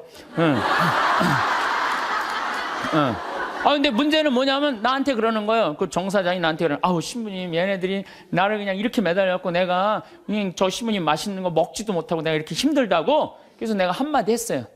누가 놔달라고 그랬어? 아니, 걔들이 놔달라고 그런 적 있어? 지들이 좋아갖고 늙어갖고 결혼해갖고 나 둘씩이나 낳고. 그 지들이 좋아갖고 낳았으면 책임을 져야지. 얘네들 때문에 힘들다는 게 말이랑 돼? 여러분들도 마찬가지. 여러분들 자식들 중에 놔달라고 그런 자식 있어요, 여러분들? 나 엄마 밑에서 태어나고 싶어. 그리고 놔달라는 자식 있었어요, 없었어요? 없었죠? 다 여러분들이 좋아서 난 거야. 걔네들은 태어날 의지가 없었던 애들이에요, 원래는. 여러분들이 난 거예요, 여러분들이. 그러면 누가 책임져야 돼? 여러분들이 책임져야 돼요. 이것도 똑같아. 우리가 언제 세상에 태어나게 해달라고 그런 적 있어요, 예수님한테? 당신이 좋아갖고 세상 만들어 놓고 우리 창조해 놨잖아요. 창조해 놨는데 인간들이 너무 많은 죄를 짓는 거야. 선택할 수 있죠. 죄를 선택할 수도 있고 선을 선택할 수도 있고 옳음을 선택할 수도 있고 그름을 선택할 수 있는 것을 하느님이 자유를 주셨는데 우리 인간이 옳음을 선택하거나 선을 선택하는 게 아니라 악을 자꾸 선택하니까 당신이 만들어 놨으니 당신이 책임지러 온 거예요. 책임지러 와갖고 어떻게 뺨 때리고 침 뱉어도 땄으니까 어떻게 참아야지. 그냥 크다 아다 안 되니까 당신이 책임진다고 십자가에 올라가서 죽은 거 아니에요. 우리 책임진다고. 난 그 아버지 마음, 그 부모의 마음을 예수님 십자가에 오죽했으면 저기 올라갔을까. 우리를 얼마나 사랑했으면. 그러니까 예수님 그 침뱉음도 견디셨다는 거죠. 예수님을 믿는다는 건요, 예수님처럼 사는 거예요. 적어도 예수님 흉내 낼 줄은 알아야 돼. 14장을 보면 다음 날에도, 이건 전날이야. 그러니까 목요일 날 전날 붙잡혀갖고 그냥 매 맞고 그래. 금요일 날 아침에도 모욕을 당하셔. 군중들이, 그전에는 시종하고 종들이 예수님 모욕했는데 다음 날 아침에는 군중들이 이렇게 모욕을 해. 유다인들의 임금님 만세 하며 인사하기 시작했다. 또 갈대로 그분의 머리를 때리고 또 침을 또 뱉네. 예수님 침 참 많이 받으신 분이에요. 침을 뱉고서는 무릎을 꿇고 예수님께 절하였다. 조롱하는 거죠. 그렇게 예수님을 조롱하고 나서 자주색 옷을 벗기고 그분의 겉옷을 입혔다. 그리고 예수님을 십자가의 못 박으러 끌고 나갔다. 분명 이 군중 가운데는 예수님 일주일 전에 예루살렘에 입성할 때 빨마가지를 흔들고 호산나 호산나 주님의 이름으로 오시니 찬미 받으소서 이렇게 환영한 사람도 분명히 있었을 거 그 안에. 근데 일주일 만에 배신한 거예요. 일주일 만에. 그러니까 여러분들 인생 살면서요, 나 욕하고 누구 배신하잖아요. 그 모든 누구도 이해하지 못할 때 성당에 가서 예수님만 쳐다보세요. 예수님만 보면 예수님 입장하고 내 입장하고 어쩜 이렇게 똑같으냐. 동병상련. 어쩜 이렇게 똑같을까? 그러면은요, 예수님의 그 깊은 성심을, 깊은 마음을 이해하실 수 있습니다. 근데 문제는 우리가 살아가면서 사람한테 너무 의지하다 보면 이런 수치한 모욕, 배신을 겪을 수 있어요. 그러니까 사람은요, 물론 사람을 사랑하지만 사람만 온전히 믿으면요, 우리 인간이 실수해요. 우린 누굴 믿어야 돼? 예수님을 믿어야 돼. 예수님한테 마음을 많이 빼앗기는 사람들은요, 욕 조금 먹는다고 분노하지 않아요. 근데 사람한테 온전히 모든 걸 투신하는 사람은요, 이게 사람들한테 배신을 당하면요, 주체할 수가 없는 거예요. 누구도 다 배신해도 배신하지 않을 분이 한 분 계시잖아요. 예수님. 예수님 생각만 하면 우리가 이겨낼 수 있다는 거죠. 나는 이렇게 미움의 원인이라도 제공하지만 예수님은 무슨 미움의 원인을 제공하셨겠어요? 예수님은 대통령이 되려고 하지도 않았고 돈을 벌려고도 안 했어요. 집 한 채 없으셨던 분이에요. 예수님이야말로 집 한 채 없이, 예? 그리고 왕권을 탐하지도 않고 사랑하려고 온 분이야. 사랑하려고. 가난하고 병든 사람들, 외로운 사람들 친구로 오신 분이죠. 그런데도 사람들이 죽어라, 죽어라, 죽여라, 죽여라 이렇게 합창을 했죠.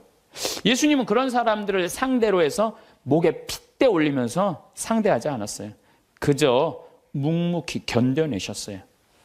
여러분들, 나한테 험담하는 사람, 나한테 나쁜 소문 내는 사람, 어때요? 그런 사람들하고 싸우면 여러분들 어떨 것 같아요? 더 평화로울 것 같아요? 화는 내면 낼수록 해결이 돼요? 일이 더 커져요? 커져요. 제일 좋은 건 무시하는 거예요, 무시. 그런 사람들. 저도 이제 평화방송에 이제 강의 많이 나가잖아요. 또 강의도 또 무지하게 텔레비에 많이 내보내더라고. 일주일에 8번이나 그냥 평화방송에 내보내. 그러니까 이제 내 강의를 이제 듣다가 좋아하는 분들도 있지만 내 강의 싫어하는 분도 있어요. 싫어하는 분. 또 우리 천주교 교우들도 뭐 싫어하겠지만 천주교 아닌 사람들도 싫어하는 경우가 있어요. 그럼 내욕을 인터넷에다 무지하게 해요. 막. 그래갖고 이제 쫙 읽어보면, 야, 정말 욕 대단하게 한다. 근데 나는 대꾸를 안 해요. 거기서 그래, 제발 황신부 대꾸해라. 그래도 절대 대꾸하지 않아요. 네. 왜 대꾸하지 않느냐면 내가 그 사람이 어떤 사람인 줄 알고, 그 사람이 무슨 중학생인지 고등학생인지 남자인지 여자인지 할머니인지 할아버지인지 교육을 높게 받은 사람인지 낮게 받은 사람인지 성격이 어떤 사람인지 전혀 모르고 그 인터넷에 몇 줄 나온 걸 가지고 그 사람하고 말싸움으로 그게 해결이 될 일이에요? 그렇지 않겠어요? 우리 인생이 다 똑같은 것 같아요. 여러분들, 우리가 바라보는 사람은 상대방의 빙산일각이라고 그러잖아요. 빙산일각. 예? 우리가 이렇게 1912년에 타이타닉호가 갈다가 이 조그만 빙산인 줄 알고 지나갔는데 이 밑에 엄청난 빙산이 있어갖고 이래갖고 그냥 침몰한 거 아니에요. 우리가 사람을 보는 건 이 꼭대기만 보는 거지 이 안에 이 사람이 할아버지가 어떻게 했는지 할머니가 어땠는지 엄마 아버지한테 맞고 자랐는지 사랑을 받고 살았는지 우리가 알 게 뭐예요. 그냥 이 겉에 드러난 것만 가지고 우리가 사람을 평가할 수도 없고 상대할 수도 없는 문제라는 거예요. 그래서 나는 인터넷에서 절대 대꾸하지 않아요. 네. 왜? 그 사람이 어떤지를 알고 어떻게 알아? 내가 이렇게 눈으로 보고 얼굴을 마주보면 밤새서라도 얘기할 수 있겠지.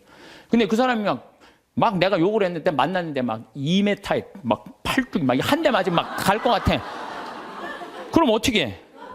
네.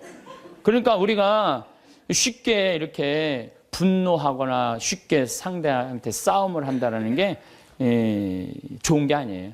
욕은요, 세상 살면서 기본적으로 먹고 산다. 이렇게 생각하면 속 편해요. 왜? 누가 욕 먹고 살았어? 예수님이 욕 먹고 살았으니까. 예수님이 모욕을 당했으니까 우리도 인생 살면서 조금 모욕당하는 거, 욕 먹는 거, 어느 정도. 그거를 이겨내려고 그럴 때 인생이 고통스러운 거예요. 저도 이렇게 살아오면서 그런 나쁜 거는 그냥 무시하고 시간이 지나면 다 없어져요. 시간이 지나면. 5년, 10년이 지나보면 다 없어져요. 그러니까 여러분들 그런 거. 오늘 지금 내가 식사하면서 여고생이 임신했다는 헛소문이 학교에 퍼졌대. 그래서 자살을 한 거예요. 그 아까운 아이가. 그러니까 이 헛소문에 죽는 사람들 정말로 많아요. 헛소문에. 그래서 사람들이라는 게 참 그런 문제가 있는 것 같아요. 자, 그렇다면 우리 인간이 참 죄를 짓고 살아요. 게으르고 나약하고 그 다음에 시기심 많고 죄를 져. 나 같은 죄인도 용서받을 수 있나요? 여러분들 인생 살아오면서 정말로 누구한테도 얘기하기 부끄러운 죄들이 있으시죠? 저는 많아요. 누구한테도 얘기하기 부끄러운 죄들 참 많아요. 근데 나 같은 죄인이 과연 용서받을 수 있느냐? 나 같은 죄인도 과연 용서받을 수 있을까? 저는 예수님이 요한복음 8장에 보면 간음한 여인 얘기가 나요. 그거를 읽으면요 굉장히 위로가 많이 돼요. 이 여자가 간음을 하다 현장에서 잡혔어요. 2000년 전에 간음하는 거하고 지금 간음하는 거하고 이건 질이 달라요. 지금은 너무 쉬운 일이지만 2000년 전에는요, 간음하는 게 쉽지가 않아요. 그 다음에 당시 이스라엘 사람들은 이 어떻게 했느냐면은 다 여자들은 다 가리고 눈만 내놨어. 눈만 내놨어. 그러니까 어떻게 생겼는지도 뭐 눈만 보고도 간음을 한 거예요. 눈만. 이 여자 무지하게 예뻤던 여자예요. 그것만 보고도. 그러니까 이 온몸을 다 가려요. 지금도 이스라엘 사람들이 눈만 이렇게 내놓고 다녀요. 눈만. 저 동네 사람 왕래도 없는데 간음하다 이 여자가 붙잡힌 거예요. 그러니까 예수님은 간음에 대해서 단호하셨어요. 만약에 너희들이 이 우명한 생각으로 여자를 쳐다보면 누나를 빼라고 그랬어요. 그 정도로 예수님이 간음에 대해서. 나는 참 그 성서가 너무 괴로워요. 난 그 성서에 의하면 내 누나는 한 6,000개는 빼야 돼. 6,000개. 내 누나는 6,000개는 빼야 돼요. 이 누나 하나도 안 남았을 거야 지금. 아무리 갈아 껴도 계속 빼야 돼. 계속.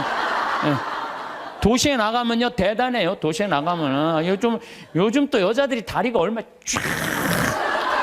얼마나 예뻐요. 옷을 얼마나 야하게 입고 다녀요.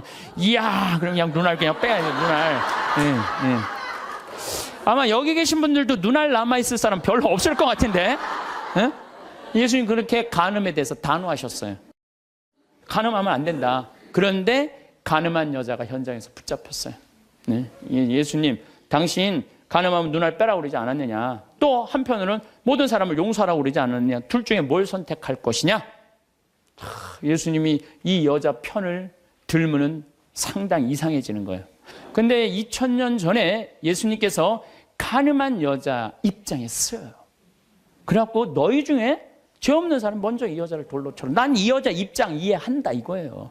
이야, 이거 대단한 일이에요. 이거 보통 용기 아니면 이거 제정신 가지고는 이거 못해요. 보통 용기 가지 않으면은. 근데 예수님은 그 여인을 감쌌던 거예요. 그 여인을. 그냥 하나 둘 떠나가니까 예수님이 너 죄를 묻던 사람이 다 어디 갔느냐? 주님, 하나도 없습니다. 다 떠났습니다. 근데 그 다음 말이 더 기가 막혀요. 그들이 네 죄를 묻지 않았다면 나도 네 죄를 묻지 않겠다. 그러니까 여기 계신 분들, 예수님은요 우리를 그만큼 사랑하시는, 우리 나약한 인간, 쓰러질 수밖에 없는 인간, 부족한 인간임을 인정하시는 거예요. 그러니까 충분히 우리 인간을 인정하고 이해하고 계신 분이 예수님인 거죠.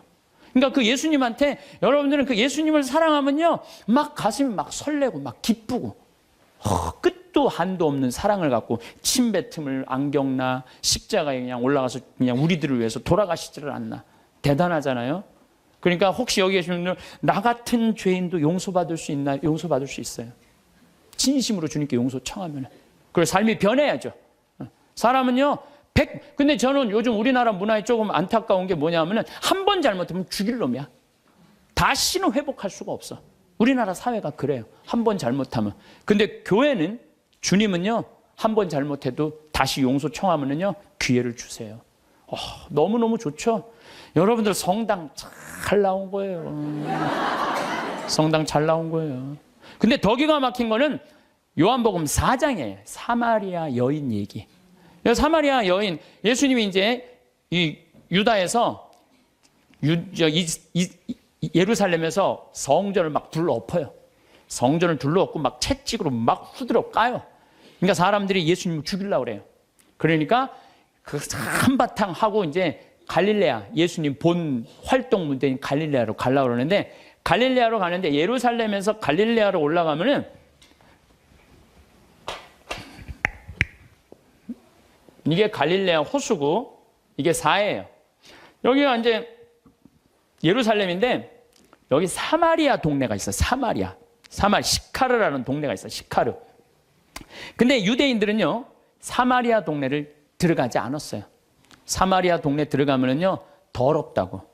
그래서 이렇게 갈릴레아 요르단강으로 올라가든지 바닷가로 올라가요. 근데 예수님은 돌아가기 귀찮았나 봐요. 그냥 가로질러 그냥 가요. 가로질러. 그러니까 가다가 시카르라는 동네에 가고 정오쯤 목이 마르셨어요. 그래갖고 이제 우물에 딱 이렇게 앉아 계셨어요. 근데 우물이라는 공간은 누구의 공간이에요? 남자들의 공간이에요? 여자들의 공간이에요? 여자들의 공간이에요. 그 우물가에는 남자들이 가는 게 아니에요.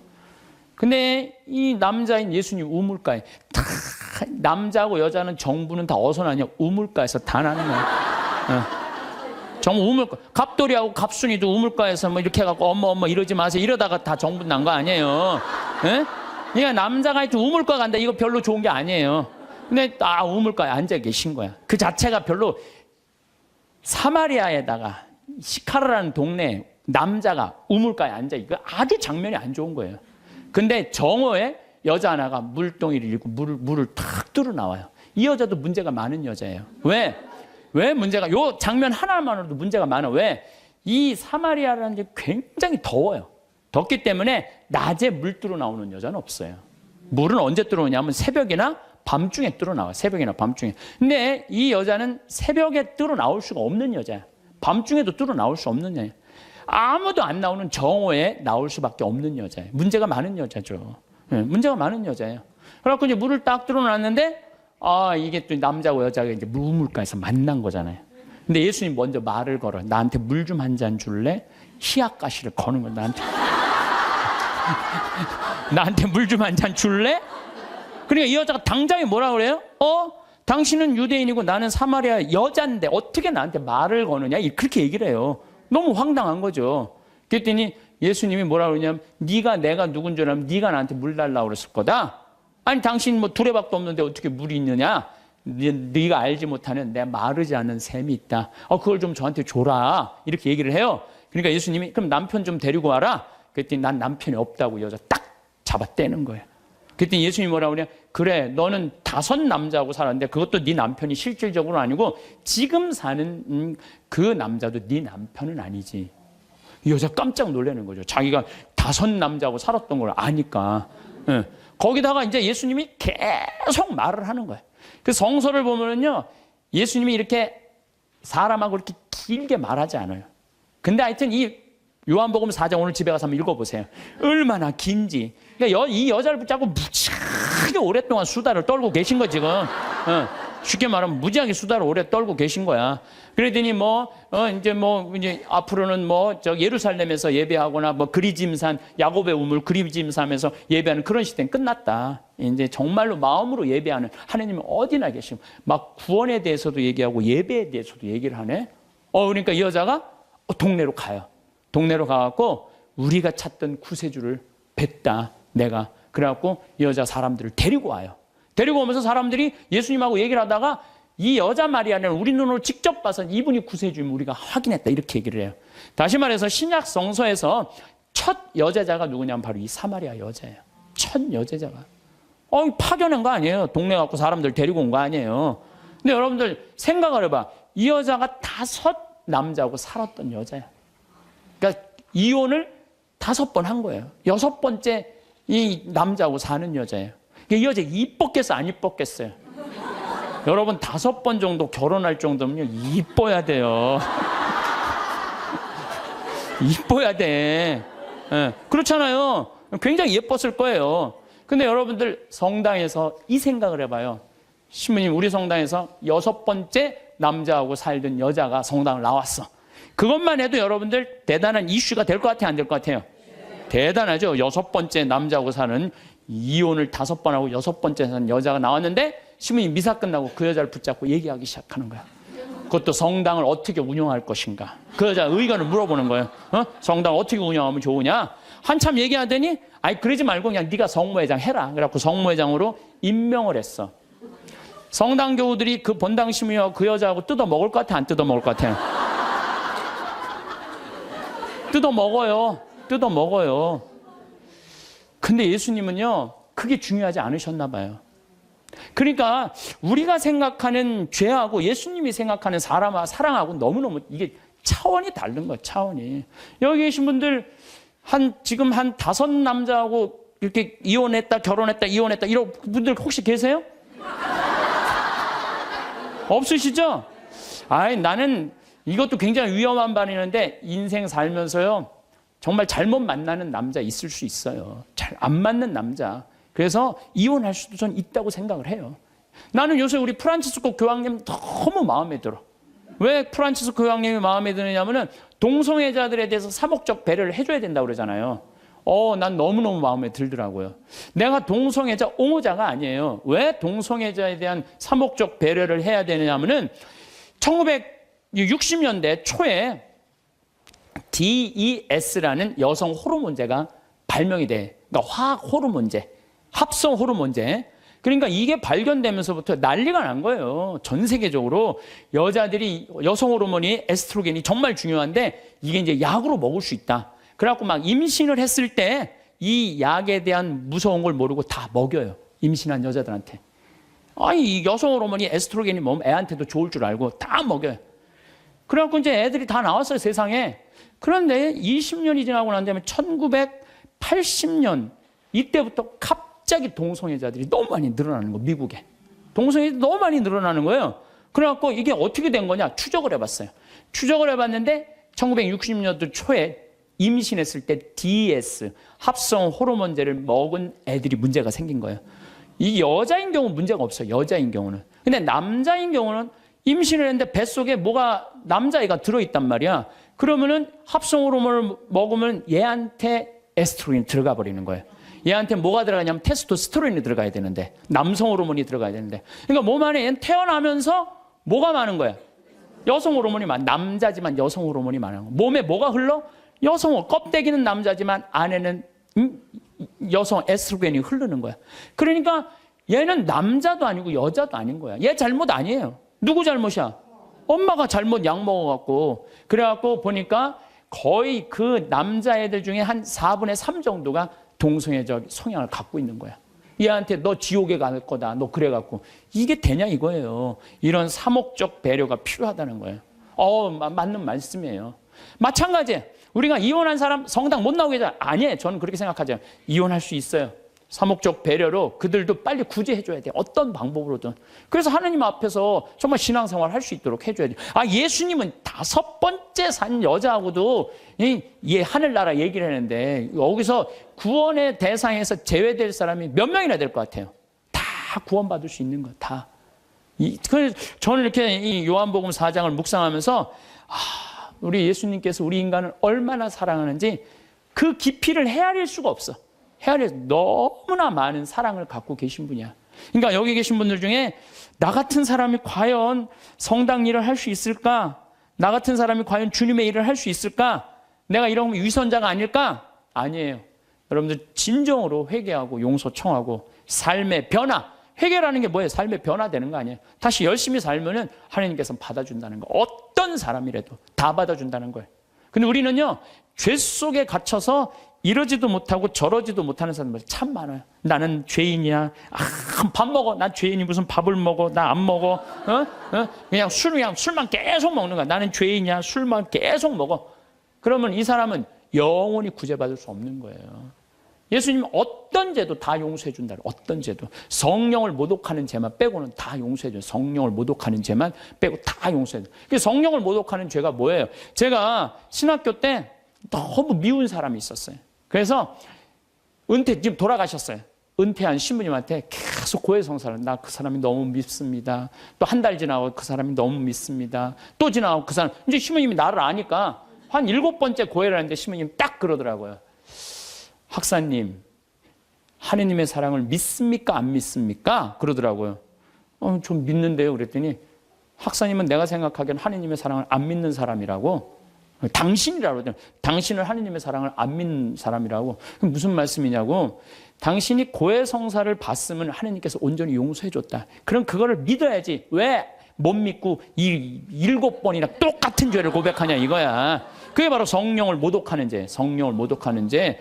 하느님의 은총을 온전히 믿어야 되는데 그 하느님의 은총을 안 믿는 거야. 용서 받았을까? 아니야, 안 받았을 것 같아. 또 가서 확인해보고 용서 받았을까? 안 받아. 또 가서 이게 성령을 모독하는 죄라는 거예요.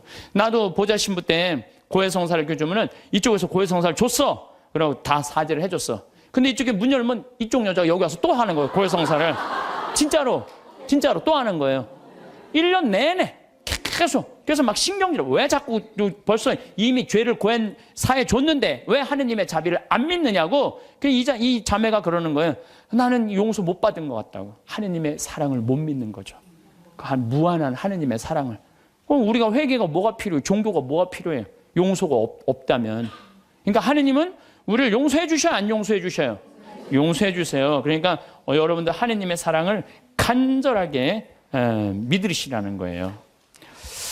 여러분들 평화를 원하세요? 네. 평화를 원하면요, 용서하셔야 돼요.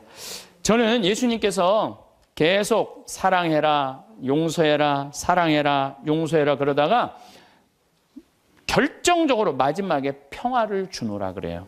이게 언제 평화를 주느냐 하면은 예수님 침뱉음 다 당하고 때리고 뺨 맞고 십자가 못 박혀서 다 죽었어. 죽고 난 다음에 3일 만에 부활하세요. 3일 만에 부활했을 때 예수님이 제자들 처음 만나요. 3일 만에. 제자들은 어떤 상태? 스승 배신하고 다 도망간 상태 아니야. 다 도망가고 배신하고 스승은 죽었다고 생각했을 때 마음이 지극히 불안했어. 배신, 그 3년을 따라다니는 스승을 배신했단 말이야. 예수님이 3일 만에 부활하셔서 첫 인사가 니네들 왜 나 배신했어? 내가 죽었다 살아난다는 거 니네들 안 믿었어? 이렇게 얘기하지 않아요. 평화를 비노라. 평화를 주노라. 평화는요, 여러분들 언제 찾아오는 거냐면 그 모든 폭풍이 다 지나가고 누릴 수 있는 게 평화예요. 평화. 그래서 나는 여기 여러분들 지금 우리 평창 생태마을에 오셨지만은 제가 요즘 참 많은 평화를 많이 누려요. 저도 인생을 살면서 질곡, 막 폭풍, 뭐 별걸 다 겪었죠.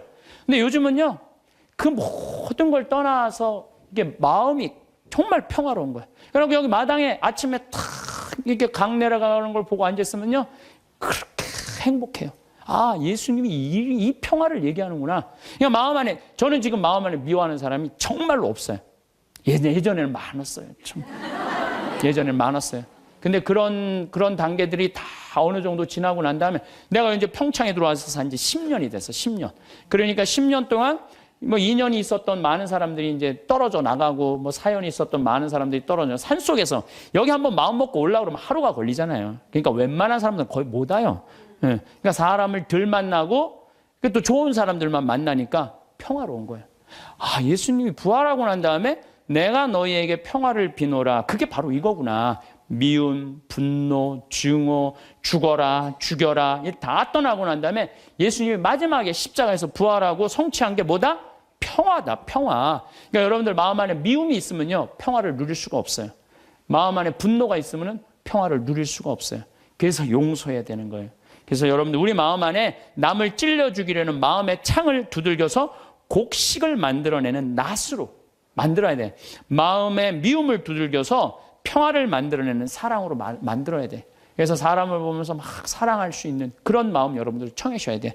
제가 신학교 1학년 때는 별놈이 다 모인 거예요. 52명이 이제 그 별놈이 다 모인 거예요. 그냥 별놈이. 그냥 마음에 드는 놈, 안 드는 놈, 그냥 이상한 놈, 안 이상한 놈, 별놈이 다 있는 거예요. 1학년, 2학년 때는 맨날 그냥 밉고 싸우고 그러더라고요. 근데 3학년쯤 되니까 그런 미움이 다 인간으로 이해가 되고, 그러니까 이제 화장실에 있으면 발자국 소리도 누구 발자국 소리까지 다 알아요. 같이 이제 기숙사에 살다 보면은 3학년쯤 되면요, 다 애들이 이쁜 거예요. 다 마음에 드는 거. 그러니까 신학생활이 너무 재미나. 얘를 만나도 좋고 쟤를 만나도 좋고. 그 마음에 안 드는 놈들은 거의 다 나갔고 또 신학교를. 우리가 52명이 들어갔는데 27명이 나갔으니까. 그중에 마음에 드는 놈들만 거의 남아 있었던 거죠. 그러니까 얘를 봐도 좋고 쟤를 봐도 좋고 다 좋은 거야. 그러니까 신학교 생활이 너무 재밌는 거예요. 사랑하는 사람이 많으면 많을수록요, 우리가 즐거워요. 저는 이곳 생태마을 우리 직원들은 나를 어떻게 생각하는지 몰라도 나는 직원들이 다 이뻐요. 모든 걸 뿌리치고 여기 와갖고 기숙사 하면서 나하고 같이 농사 짓고 사는 직원 얼마나 고마워요. 그냥 직원들을 보면 기분이 너무너무 좋아요. 직원이 마음에 안 들면은 사실은 사는 게 즐겁지 않잖아요. 근데 직원이 다 이뻐. 만나는 사람마다 다 좋고. 그러니 신나죠. 사는 게 즐거운 거죠. 일은 20년 동안 기다리고 있고. 은퇴하고 나면 또 요즘 커피숍 그거 생각을 많이 해요. 바리스타를 배워갖고 어떻게 해야 되겠다. 그러니까 일이 있으니까 죄를 안 짓고. 그래서 여러분들 마음 안에 저 대림 일주일에 이 얘기가 나와요. 남을 찔러주는 마음의 창을 두드려서 곡식을 만들어내는 낫으로 만들어라. 여러분들 그래서 마음 안에 창들이 있으면 다 없애세요. 미움, 삐죽한 마음들이 있으면 그걸 다 용서를 해줄 때 사랑하는 사람이 옆에 있을 때 그것처럼 행복한 게 없는 거죠. 여러분들 이상우 씨가 그녀를 만나는 곳 100m 전이라는 노래 아시죠? 그녀를 만나는 곳 100m 전에서 가슴이 떨리며 그녀를 만나기 위해 구두도 새로 사고 옷도 깨끗이 차려입었지만 왠지 그녀를 만나기엔 자신의 모습이 못마땅하다는 노래 가사 내용이 있어요. 아시죠? 네, 그녀를 만나는 곳 100m 전. 우리는 신앙인이에요. 신앙이기 때문에 누구를 만나냐면 예수님을 만나요.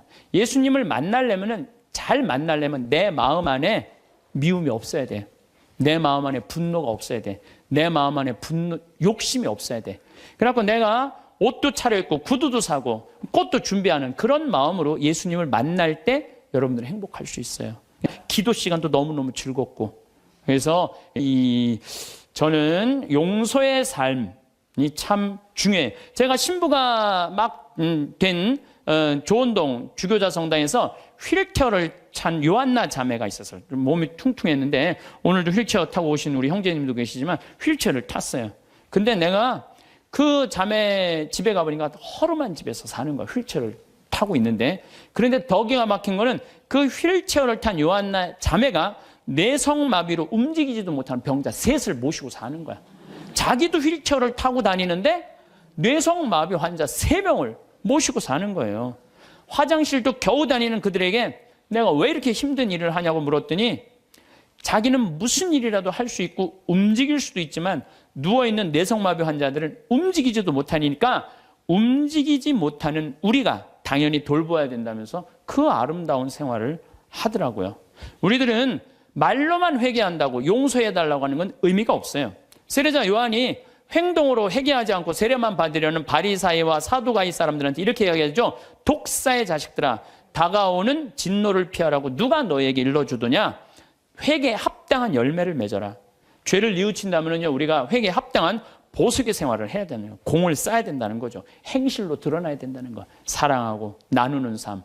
특별히 우리 교우들은 세상에 살다 보면 참 미운 일이 많아요. 자식, 남편, 형제, 친척, 나 사기치는 보이스피싱, 미워할 놈들이 너무 많아요. 참. 그래서 저는 교우들한테 생활의 단순함이 참 필요한 것 같아요. 생활이 좀 단순해. 너무 많은 일을 하다 보면요, 이게 죄를 많이 져요. 생활이 단순한 게 참 필요해요. 윤동주 씨가 서시라는 걸 썼죠. 죽는 날까지 하늘을 우러러 한 점 부끄러움이 없기를. 잎새 이는 바람에도 나는 괴로워했다. 별을 노래하는 마음으로 모든 죽어가는 것을 사랑해야지. 그리고 나한테 주어진 길을 걸어가야 되겠다. 오늘 밤에도 별이 바람에 스치운다. 참 내용이 좋은 것 같아.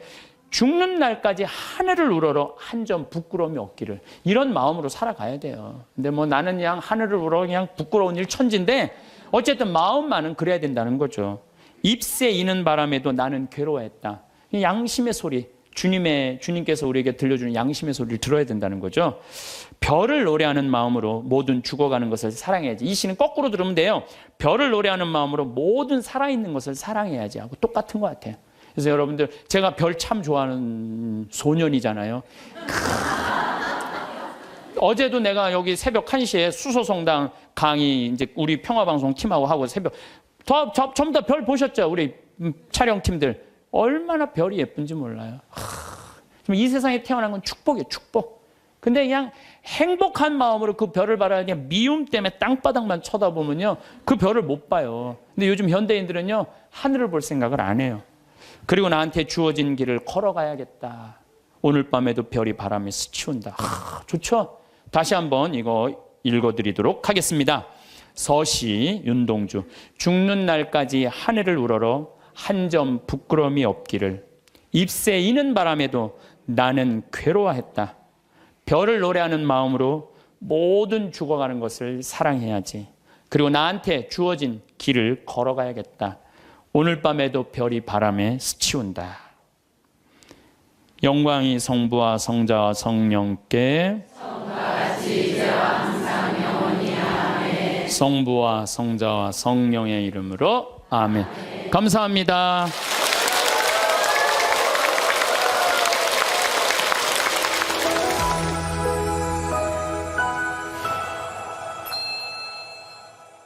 비난이나 모욕, 수치심은 모두 타인의 부정적인 평가나 공격으로 인해 발생하는 감정입니다.